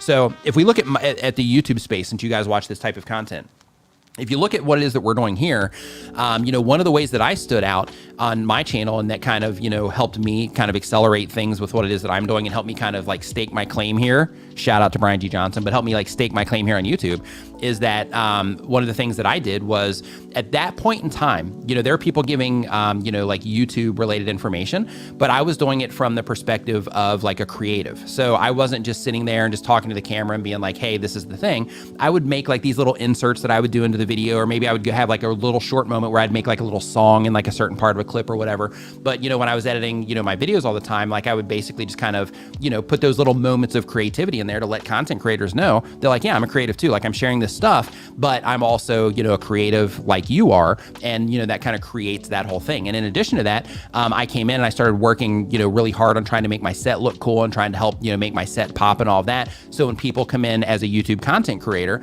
then they think like, hey, like this looks amazing. I want my stuff to look like this. And then, it kind of helps me, grab people's attention that way. In addition to that, just little nuances of things that I say and all that stuff, are also little tiny details that also help me, stand out as well. And then if you look at like Nate from Channel Makers, we have a video coming out here soon. If you look at Nate from Channel Makers, one of the things that he's done to stand out is one, he's going really deep on the community side. He has tons of interaction, with his community through his community tab and through all the information that he collects from the community. And he just shares the information in a different way. Like he does tons of experiments and shares that information. And people really love that from him. And then you have like Ed from Film Booth. And what Ed will do is he'll make like those, he'll take a concept that he's trying to teach people and he'll build like an entire story and like a whole thing that you get to experience as you're learning that information. And, for that, that helped him stand out. So, you have all of these different ways that you can, do that. You just have to think of, what you have the capabilities to do, what you're willing to do, because that's a huge part of it, but what you're willing to do, and, what's just the best fit for what you're trying to accomplish, how you're trying to, represent yourself and your content and all that stuff. So hopefully that helped. Michael Daniel says, you're always so helpful, Nick. Thank you for all your info. Michael, thank you for the super chat and the kind words, man. Super appreciate it, man. Let's see here. Just want to make sure I'm caught up there. Okay, so really quick, we had a couple more come in. So the driver sensei says, okay, serious sensei. Did you ever get an answer regarding Tubebuddy being able to create customized 9x16 thumbnail from a short instead of stretching to 16:9? No, not yet. I haven't. To be honest with you, I completely forgot about it and I didn't send anything about that after the stream. But one thing that I did do from last stream though, and I'm actually going to make a note to myself right now. Give me 1 second, just so I don't forget about it after this one. But basically after the, let's see here, we'll go here. So basically last week I mentioned that I was going to have figured out the thing with that little location check mark that we had in our upload process. And I was on the phone with somebody at YouTube and I was trying to show them that, but I couldn't find it in my video. So I told them about it and now I just need to find a screenshot of it so that I can get clarity on that too. Let's see here. So let me do this. Ask Tubebuddy about creating customized 9x16 thumbs from short instead of stretching. All right. So yeah, I should have something for you next week then. I just made the note there so that I don't forget to do that. Okay, so next up on our list here, hey, D Nimmin in the house. What's up, bro? Hope you're doing awesome, man. Welcome to the stream. Next up, we've got Smoke Away. Says it's 420 somewhere. Cheers, Nick and chat. So there's that. Let's see here. So thanks for the super chat there. And from Osborne Style, thank you for your super chat as well. So so next up, we're gonna hop back into the chat for this one, and we are going to go ahead and start. And I know there's some other questions, but I'm just gonna jump to the bottom here, and then we're gonna start fresh. And we're actually gonna start here right underneath this.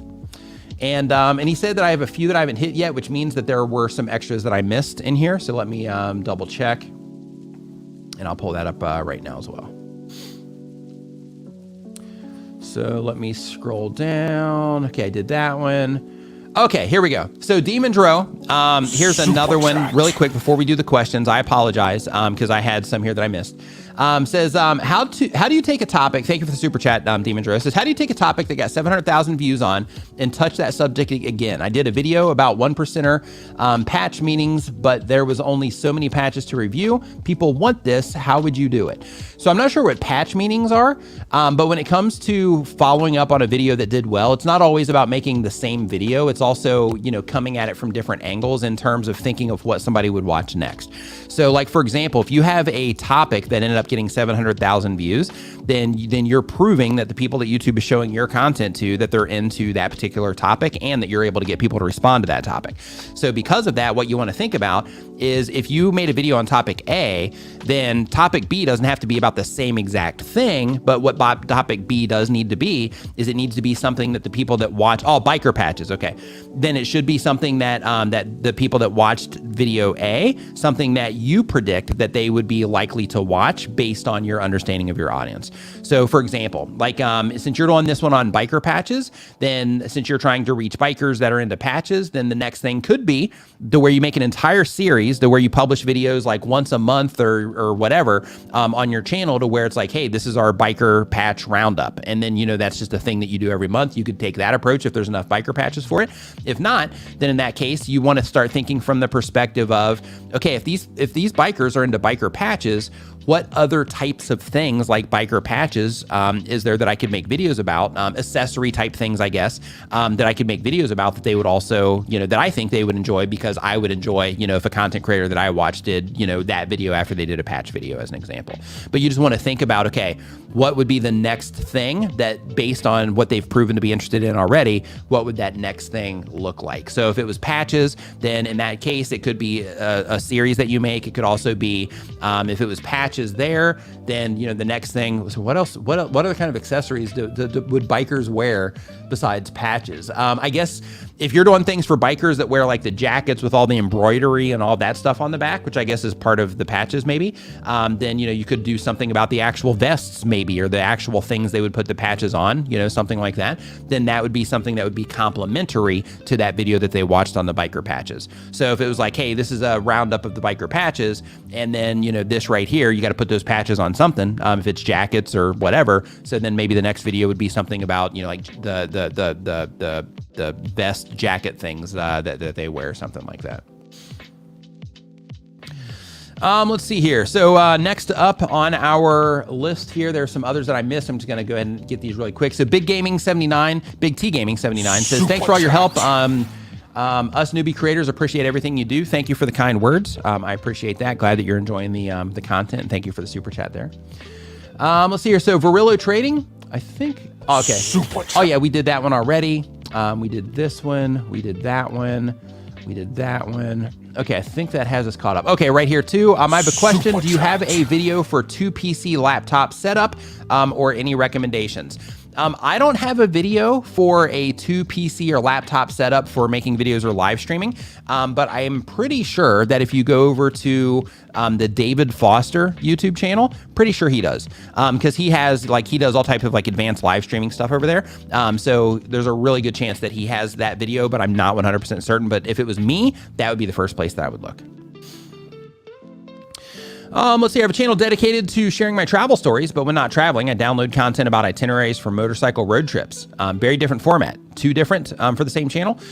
So if you're doing travel stories, if those travel stories are targeted towards bikers, then it's fine. Because if you're, you know, targeting bikers with all of the content that you put out on your channel, then, you know, having itineraries for motorcycle road trips would be great. And you also have Demon Dro here that also makes motorcycle content as well. But basically, like when it comes to your content, it's important to make sure that you're just running it through the filter of, if I'm trying to reach, am I trying to reach travelers or am I trying to reach bikers? If you're trying to reach travelers, then in that case, the biker content, you know, isn't really a great fit for them, or people that are interested in travel stories, that kind of stuff, if they're not bikers. But if you are like, hey, these travel stories are for bikers, the entirety of my YouTube channel is targeted towards like the biker community, then in that case, you know, the travel stories related to your biking adventures and, you know, your travel itineraries, it's still a great fit for that particular audience. So then in that case, I think it's great if it's a biker targeted channel, but if it's not, then in that case, you know, that is polluting things. That is polluting things a bit.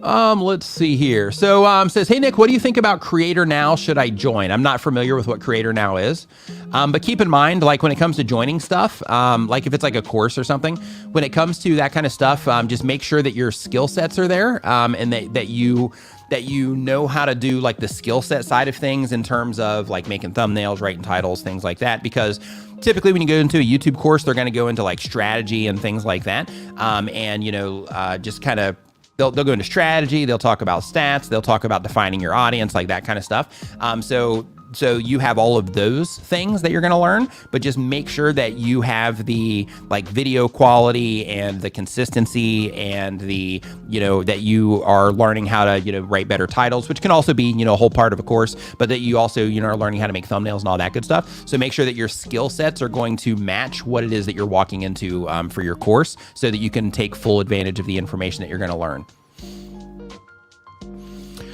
Dustin Road says, I have a channel dedicated to share my travel story. Oh, we did that one already. Daily Music No Copyright says, is 24/7 live streaming of copyright-free music will help me grow my YouTube channel. I just started mid-January and I have 136 subs right now. Any tips on how I can grow my channel well? So publishing content on a regular basis that is awesome is going to be helpful. So when it comes to music on YouTube, like the music has to be, good music because there's just so much music available on YouTube, and music channels, they live by the same rules that we all do in terms of people still have to click on your music. People still have to like listen to your music, right? So because of that, you want to make sure that, everything you're putting up is just awesome. But in addition to that, live streaming can, help you grow your channel without question. Those 24/7 streams can do that. I grew a channel to like 2,000 subscribers with a 24/7 live stream. So you can absolutely do that. And it was just like that stream and like a couple of videos. But in terms of the streaming of copyright-free music, another thing that you want to make sure that you're doing there is that you're streaming original music. So what you don't want to do is you don't want to be downloading music from all the free music resources and then just re-uploading that music, because when you do that, then YouTube knows that you're using songs that are already freely available, elsewhere for that particular 24/7 live stream.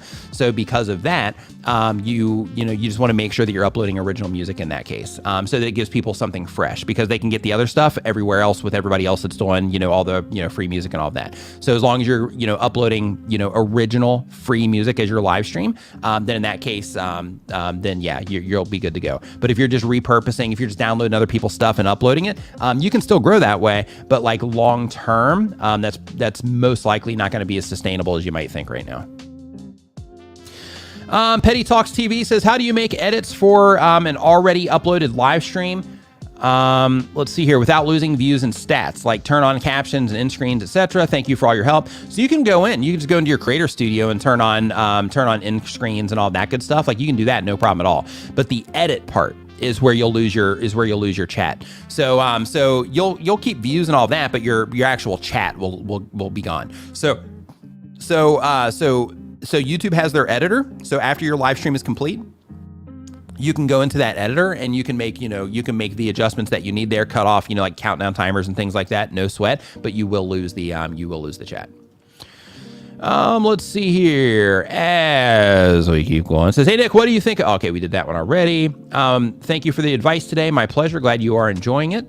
I'm going to keep scrolling down. We did that one already. I have 650 subscribers in a little over 2 months. Hey, you're doing awesome. I just want to let you know you're doing great. My question is in the forum, hoping to get an answer. I can't find an answer anywhere. So with the forum, I'm going through those like as I'm going through them. So the Christian hardscaper. So I'm actually going to jump back into the forum now, and I'm going to answer this question. Then we'll hit this next one, and we'll see if you're in that spot. But we'll see. So Max Smells is the next one here, and Max Smells says that they have fragrance reviews, and the goal of the channel is to grow the channel along with giving knowledge. And the question is, hey Nick, I love what you do. Is there a proper way to do a giveaway to get more subscribers? I've done one, but with only one response. So one thing that you want to think about, and of course this is kind of like a personal stance of mine, but I believe that if you're giving for the sake of getting, then in that case, the approach that you're taking is a little bit polluted, like right out of the gate. So basically you're giving away stuff in hopes that people are going to subscribe. So what you're going to end up creating there is you're going to end up creating to where you're going to have people come in and they're going to subscribe to the channel, and then the people that don't win, some of the people that don't win are going to end up unsubscribing just because they didn't get the stuff.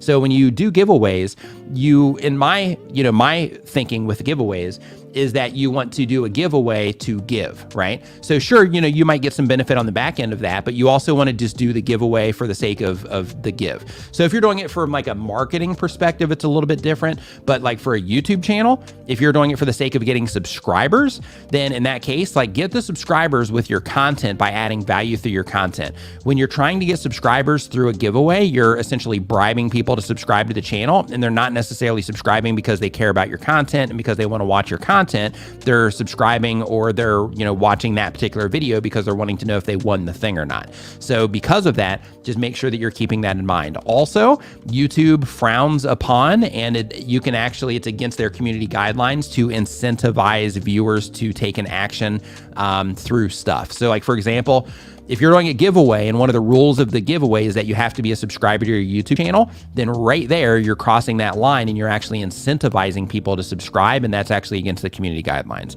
So you got to make sure that when you are doing giveaways that you don't mention things like you got to be a subscriber. Like the giveaway has to be open for everyone if you're doing that giveaway, not just the subscribers of your YouTube channel. So keep that in mind. And then I'm going to hit this next one, and I'm going to cross my fingers and hope that it's your question. And it's not. So this one here is from Nexy Gaming. Nexy Gaming says they have a gaming channel. The goal of the channel is to, says this is my therapy. And I would like to give my knowledge that I have gathered over the years and entertain people. And my question is how to focus on one idea / project and not get scattered around. Great question. I've never answered this one before. So thank you for this one. I love fresh ones like this. So when it comes to not getting scattered, so I'm going to share something with you. Just a little personal story. So when it comes to getting scattered around, I've had, pretty much the majority of my life, I've been extremely scattered to where I'd be working on tons of things at one time. I mean, I still do that, but it's just, I do it in a more focused approach now. And I also, the commitment is also different now. So basically, in the past, I would just be like, hey, I'm just going to work on this, and then I'll work on this, and I'll work on this. And by doing that, what happened is I was working on all these things that were just slowly, moving forward. But when I started taking a more focused approach, then I started focusing on, getting things done and all of that, and making sure that I was prioritizing my time, that when I was working, which is, anything related to anything that I do, related to YouTube or anything related to YouTube, but off of YouTube, that's all considered work in my brain. Anytime that I'm in this room, essentially, if I'm not over in that area, then I look at it as work, right? So because of that, when I come in this room, I'll typically, one of the first things I'll do is I'll write down today, these are the things that I'm doing. And then if things come up that aren't on that list, then I don't do them, right? Then they'll get put on another list for another day. But that particular list is my focus list for that day. Because me personally, if I don't have that, then I have that tendency to get pulled around as well. And another thing that has also been extremely helpful, and I know some people are weird about this, and that's fine, but another thing that's been extremely helpful for me when it comes to just maintaining that focus and making sure that I, that I am getting the things done that I need to get done, has been meditation.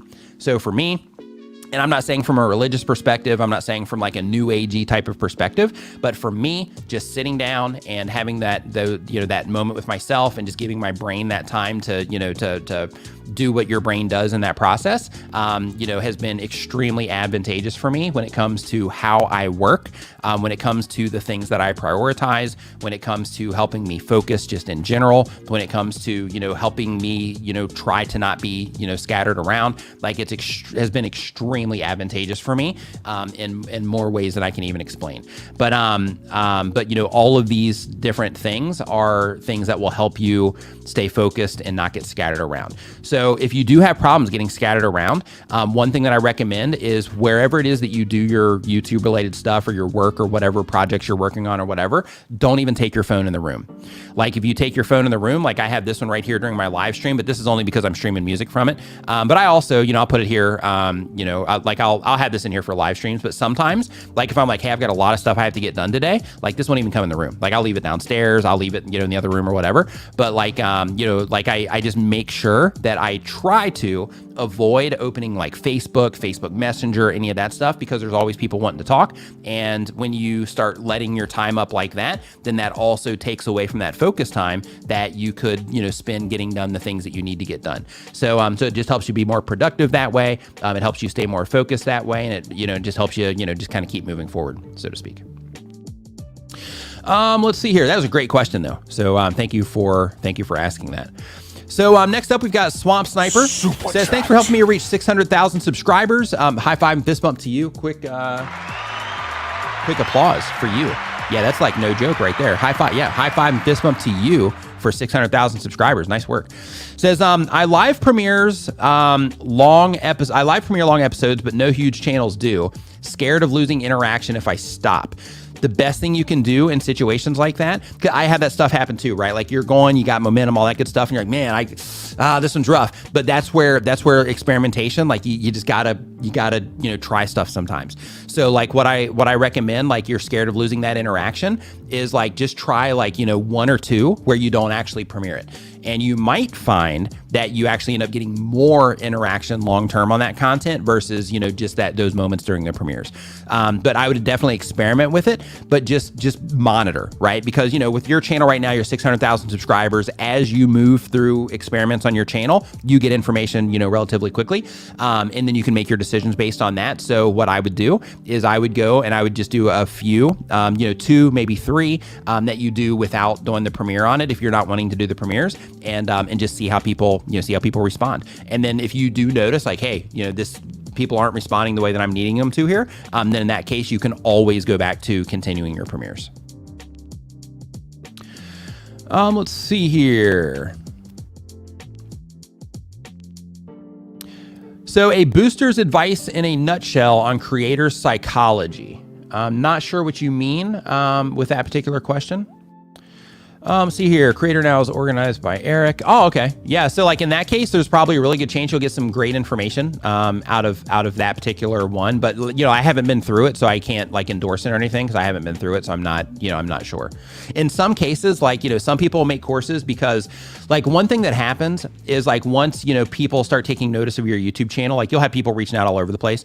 And like there's companies and there's groups that will reach out to content creators and they'll be like, hey, let us make a course for you. All you got to do is put your name on it and like things like that. So because of that, like, there are situations like that where creators will have like a YouTube course, but they're not really, behind it. So it's some, company that actually puts it all together and then the creator gets to put their name on it. And then of course, they'll make like a handful of videos for it. But the bulk of it is made by, somebody else. But some people do that. And then some people will make the whole thing themselves. So in his case, I'm not sure which one, which approach that is, but I would just, look around the internet and you'll find some information if you start looking around the internet about it. It might be awesome, but it might not be as well. I have no idea. But I would definitely just Google around and just try to get some information about it. Let's see here. Better Mind Journey says, when are you and Nate showing together? So our video is going to be published on each channel on the 21st of this month. So not tomorrow or not Monday this coming week, but the following Monday. Let's see here. I've been getting over 150,000 views on 2 videos. I started YouTube 1 week ago. Then after these videos, I've been getting above 30,000 views and now I'm only getting around 200 views. So first off, I just want to let you know, like, you have had a spectacular start on your YouTube channel. So when, like, the fact that you've had 2 videos or you've been on YouTube for a week and you've had 2 videos hit 150,000 subscribers, like, you're doing awesome. So the thing with YouTube is that and I'm not sure if you're doing this with YouTube Shorts or if you're doing it with long form content. If you're doing it with Shorts, then it's a little bit different than if you're doing it with long form content. The reason for that is with Shorts, they just happen to people. People still have to enjoy them for YouTube to keep showing them to people, but they just show them to people. So people don't make a choice to actually watch the short. It just, pops up on them. To where if you're doing that with long form content, then you are excellent right out of the gate about getting people to click, getting people to watch for a longer period of time, getting them to further engage. So you're rocking there if you're doing that in long form content. Even if you're doing it in Shorts, like, you're doing fantastic. So nice work. But in terms of like the views decreasing, that really comes down to just those videos not performing as well as the other videos that you published. So when you publish those other ones, one thing that I would definitely look at is look at the topic that you published and think about the people that are interacting with this, like who's interacting with this, right? And how can I make something based on this topic that would be of interest to that, to the people that have proven that they're interested in that other thing that I'm talking about or that other video that I showed. For example, if it's comedy, then in that case, the type of comedy that you're doing, like if you're doing, some type of like fun stand-up thing, or if you're doing skits or whatever, then you want to consider that. If you're doing, a skit about a certain topic, then you want to consider that. You also want to consider the structure of how you put those together. You might have been intentional or you might not have, but there is a structure to that content that you are getting those results on. So because of that, you want to, make sure that you're paying attention to that stuff. And I have a really funny story.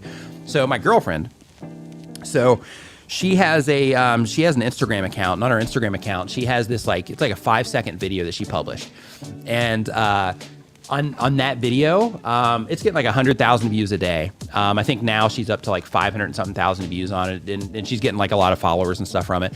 But it's hilarious because now she has like that video. So then now if I'm like, I got like, 20,000 views on this video or whatever, like now she can give me a hard time about it, which is kind of funny. And she doesn't even make content. Like, she just uploads like some fun videos for her friends and family and stuff to see.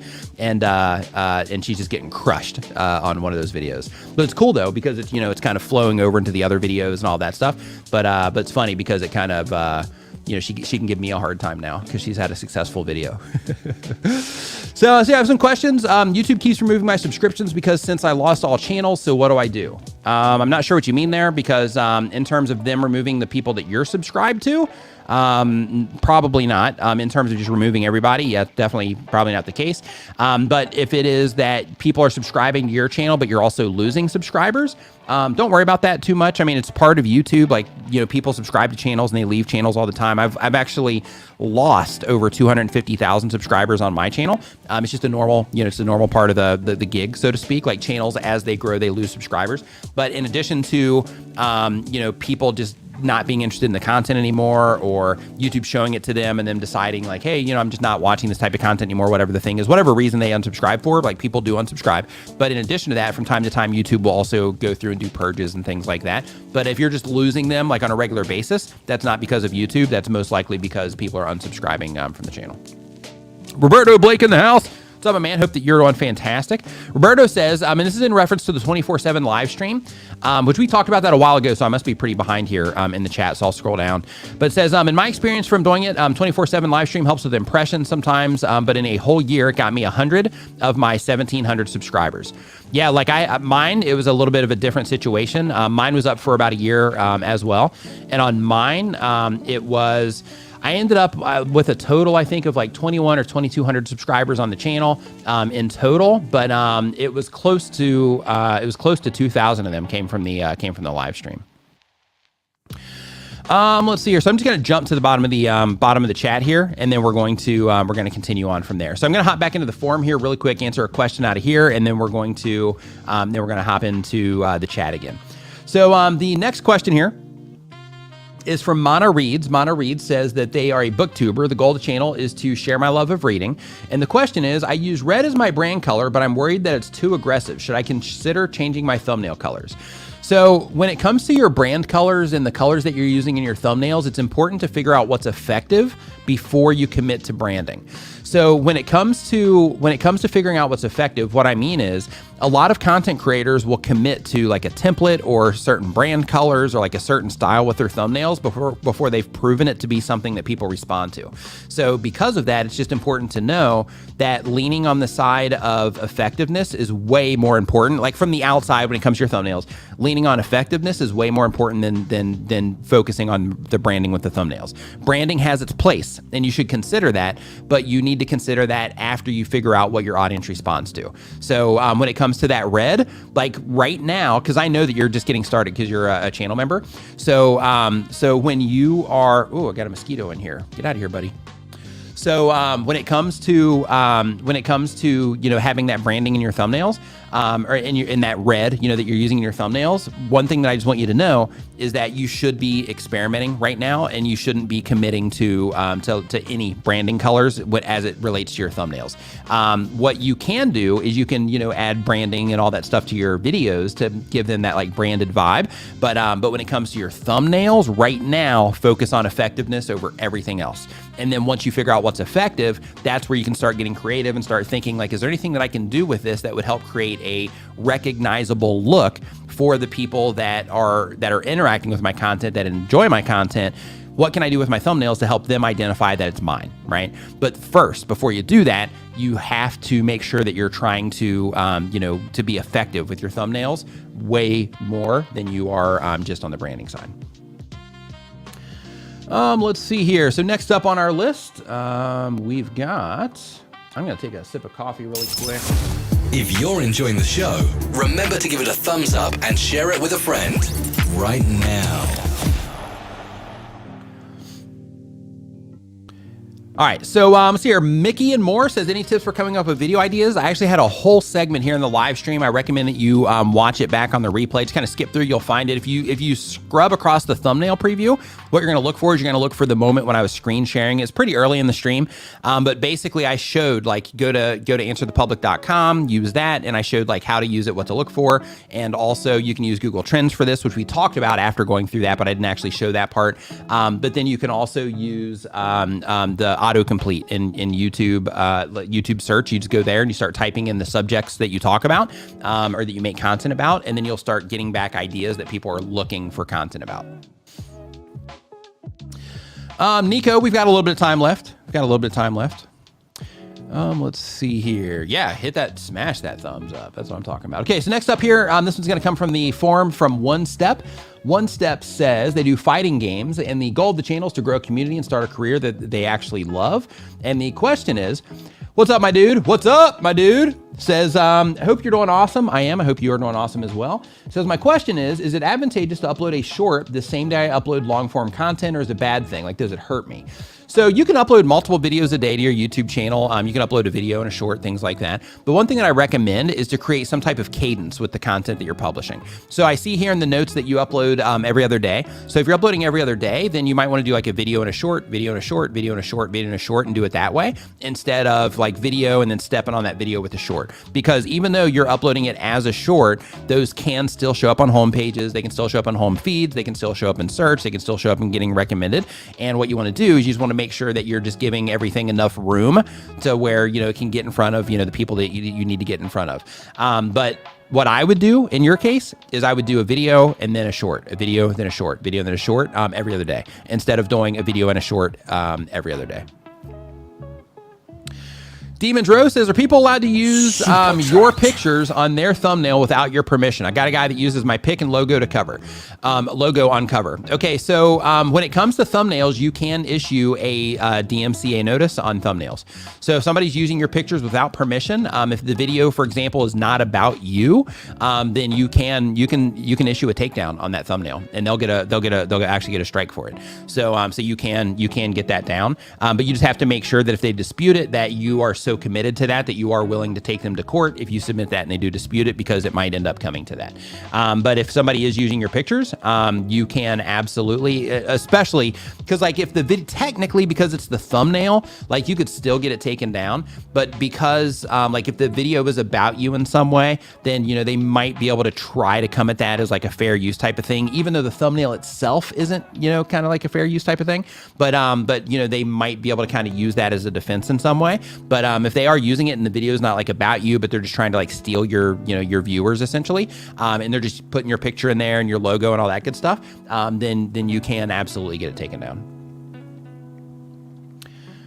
Oh, it is about you. Okay, yeah. So in that case, if it's about you, then that gives them a little bit more flexibility. But still, like when it comes to the actual thumbnail, like in the video content, like if they're doing like a review of your stuff or something like that, or they're reacting to your stuff, then then they can lean on the fair use side of things. But with the thumbnail, it's a little bit more complicated.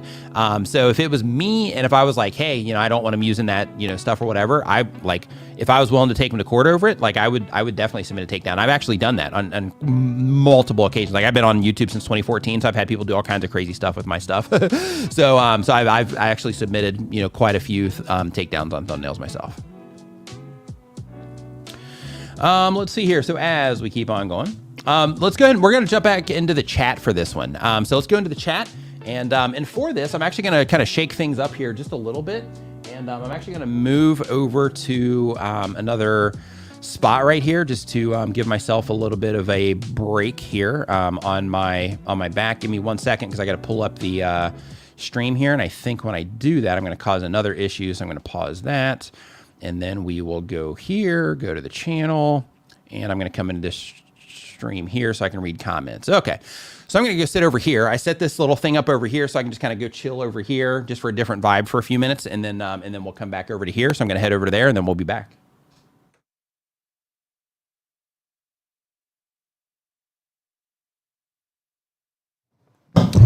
Check. Okay, making sure that you can hear. It's probably going to come in like way too loud or something weird, but I'm going to head over here in just a second. So I basically set this up. I don't know if I'm going to continue to like use this long term or not, but I basically set this up for when we go into chill mode, because that's part of, you know, our thing here, to where we go into like a chill mode, you know, from time to time and all that good stuff. So that's kind of what I set this up for here. But at this moment in time, because of the stream today, because there's, you know, some streams happening after this, so we're not going to go into chill mode in today's stream. But we are. Oh, it's a little hot. Thanks, Doug. So we're not going to go into that into today's stream, but I just wanted to come over here just for, you know, answering a handful of, you know, more questions, so we can just kind of keep this puppy moving here a little bit. So I turned it down there a little bit. Hope that helps. I'll also move it just away from my mouth a little bit, if that helps. So let's see here. So make sure if you have a question that you do put that Q in front of it, so I know it's for me. But right here we have Transformer Toys says, how do I get more watch hours and reach 4,000 hours? So when it comes to YouTube, when it comes to qualifying for the partner program, you have to get 1,000 subscribers and you have to get 4,000 hours of watch time. The reason for that is because both of them are challenging. So when it comes to getting 4,000 hours of watch time, what you have to do is it's a little quiet now. So what you have to do, whew. So what you have to do is you have to make sure that you're making content that keeps people watching for a longer period of time. That's step number one when you're trying to you know, get that watch time. You got to make sure that you're making content that keeps people watching for a longer period of time. In addition to that, you also have to make sure that you are considering that when people come into one video, you have to make it easy for them to find more of your content, so that if a viewer comes into your content, they enjoy your content because you're making awesome stuff, right? So when they come into your content, that when they watch that one video, they're like, wow, this is great. I want to watch another one. And then you've set up your end screens where they can easily find more of your content. You set up your channel page where they can more easily find more of your content. You have links in your description. You're driving people into playlists that you're making so that they can go into that playlist and have more of a layback experience with your content. But the idea is that you make content that's good enough that keeps people watching for a longer period of time. This is why these requirements are in place. And then from there, you also set your channel up in a way that keeps people, you know, engaged in watching your content. So they come in for one video and they're like, wow, this is great. And then they go and watch more of your content. So you can be more intentional with this in terms of when you're finishing your videos, where you're being intentional about what videos you're trying to get people to watch next. You're intentionally driving people into playlists from your end screens. You're pinning comments, driving people into playlists from there.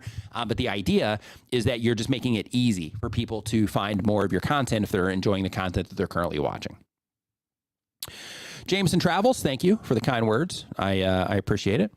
So, yeah, still tweaking it, but I just wanted to kind of experiment with this setup today, just to kind of see. Like, one issue that I'm having is I've got this like fake tree back here, and depending on how I sit, it starts coming out of my head, which is a little bit weird. So I have to kind of sit, you know, a little bit kind of weird, and not weird, like it's still super comfortable, but I just have to sit like a little bit away from that tree. Like, get away from me, tree. Get away from me. But okay, let's keep getting some questions here. So as a woodworking channel, this is from Treeforge Woodworks, says, as a woodworking channel, should I focus on live or polished edited videos?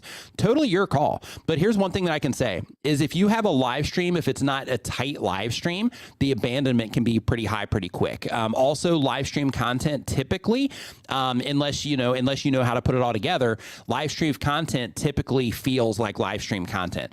So if you're watching it on the replay, that can, you know, in some cases be negative. But if you put it together and you structure everything right, like you can, once your stream is complete, you can make it to where it is a great piece of video on demand content, you know, for the replay as well. But one thing that I would do in that particular case, if you are on that fence, is live streaming is easier. So because of that, a lot of people just default to live streaming for making content because it's easier, but it's harder in terms of, you know, getting the results from it. So because of that, I would actually mix it up and I would start making video content as long as you have the time to do it. I would start with making video content, try to get the content as good as you possibly can there. Once you grow a little bit of an audience, you know, enough people that will come and participate in the live stream, and you might have that already, but once you have that audience that will come and participate, then you start doing some, you know, occasional live streams. And then as more and more people start coming in, then that's where you can start over time doing more lives and less video content, and then slowly transition more into live. So then more of your stuff can be more dynamic and interactive with your viewers, kind of like what I'm doing, you know, with my live streams here, answering questions, you know, showing people around the shop, that kind of stuff. Let's see here. So next up, we've got, I'm looking for those cues. Okay. So Andrew Hodgkin says, no one in my niche is doing live streams, building construction channel. Should I try? Brand new channels with 0 subs. I have some great ideas to interact with people. So if you don't have any subscribers yet, like you can try a live stream and YouTube will, show it to people on the platform. But just make sure that you're optimizing it around the people that you're trying to reach. And what I mean by that is if you're doing like building and construction, make sure that you're using that type of language in your title. Make sure that you're using imagery in your thumbnails that help people identify that your content is related to building and construction. That's the idea. In terms of, building the new channel with that, I would definitely try to make some video content if you can. Like you can absolutely build, entire YouTube channels on streaming. It's just more difficult. Like if nobody else is doing it, then you have that unique value, but you need to have some type of audience so that when you do start live streaming, that YouTube will, know the right people to show it to.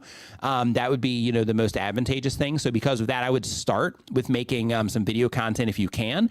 And then from there, same exact thing, that we were talking about with the other channel is from there, once you have some of that video content that's bringing in, regular viewers so that YouTube can, it's understanding who the right people are to show your content to. Then that's where, you start live streaming so that, you can create that deeper relationship. Let's see here. So as we keep on going, please tell us more about this video switch idea to help your back. This is cool. Yeah. So basically, anytime that it starts feeling weird, I either need to like stand up or I need to like, just sit in another position or something like that. And based on the setup that I have over here, the chair that I have, it's like super comfortable, but with the issue, cause it's a bulge disc. So because of that, like, sometimes it's just feels weird. So I'll have to get up and move around or, sit in like a different spot or something.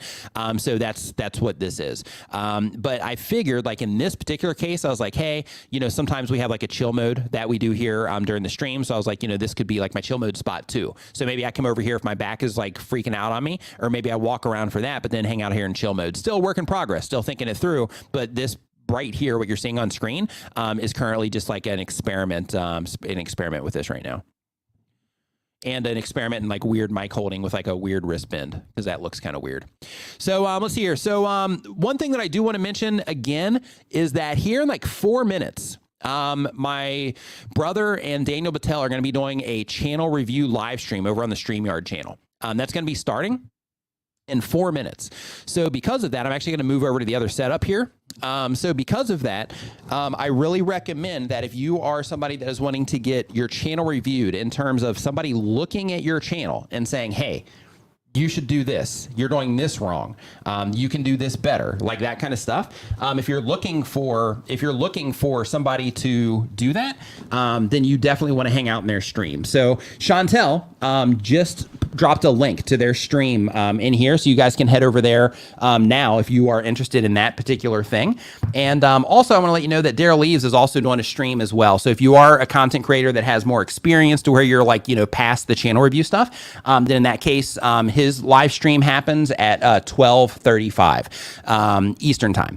So you can go ahead and start heading over to the StreamYard one now because we are closing this one down. So I want to thank everybody for hanging out in this stream today. I hope you learned something. And if you are a new content creator and you're hanging out here, one thing that I want you to remember as well is that, when it comes to all of this stuff, it is hard, it is challenging, but if you can go through the stuff that we talk about, in these streams all the time, and you can, develop the skills in terms of learning how to make thumbnails, learning how to make titles that the people you're trying to reach will click on, and learning how to make content they enjoy. If you can work on those things, there's tons of nuance in them, but if you can work on those things, like those are going to be the things that are going to help you move the needle forward way more than like spamming websites and spamming Reddit and like things like that. So, through all the information that we share here today, if there's like a lot of things where you're like, yeah, I could work on that, I could work on that, I could work on that.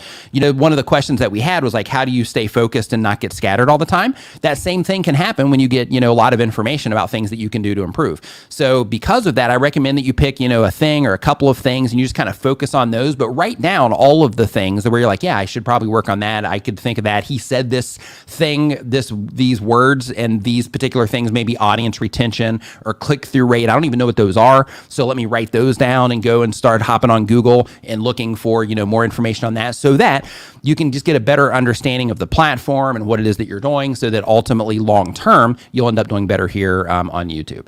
So the most important part is that, if you did learn anything today, go experiment with it on your channel. Go, take this information and run with it. That's what I'm here for. So take that information and run with it and apply the information to your channel, because without application, then, you're just kind of throwing stuff out there and kind of hoping it works, right? So be intentional about what it is that you're doing, and keep, trying to move the needle forward. So thank you everybody for hanging out today. And of course, make sure you head over to the StreamYard channel. You can go ahead and do that now if you're wanting to get your channel looked at. And of course, if you are, a more experienced creator, make sure that you hit Daryl's at 12:35. And I will see you next week, same time, same place here, 9 a.m. Eastern, here on this channel for Nimin Live. So if you enjoyed this, definitely come back, and I will see you next week. Thank you everybody for hanging out, and I will see you next time.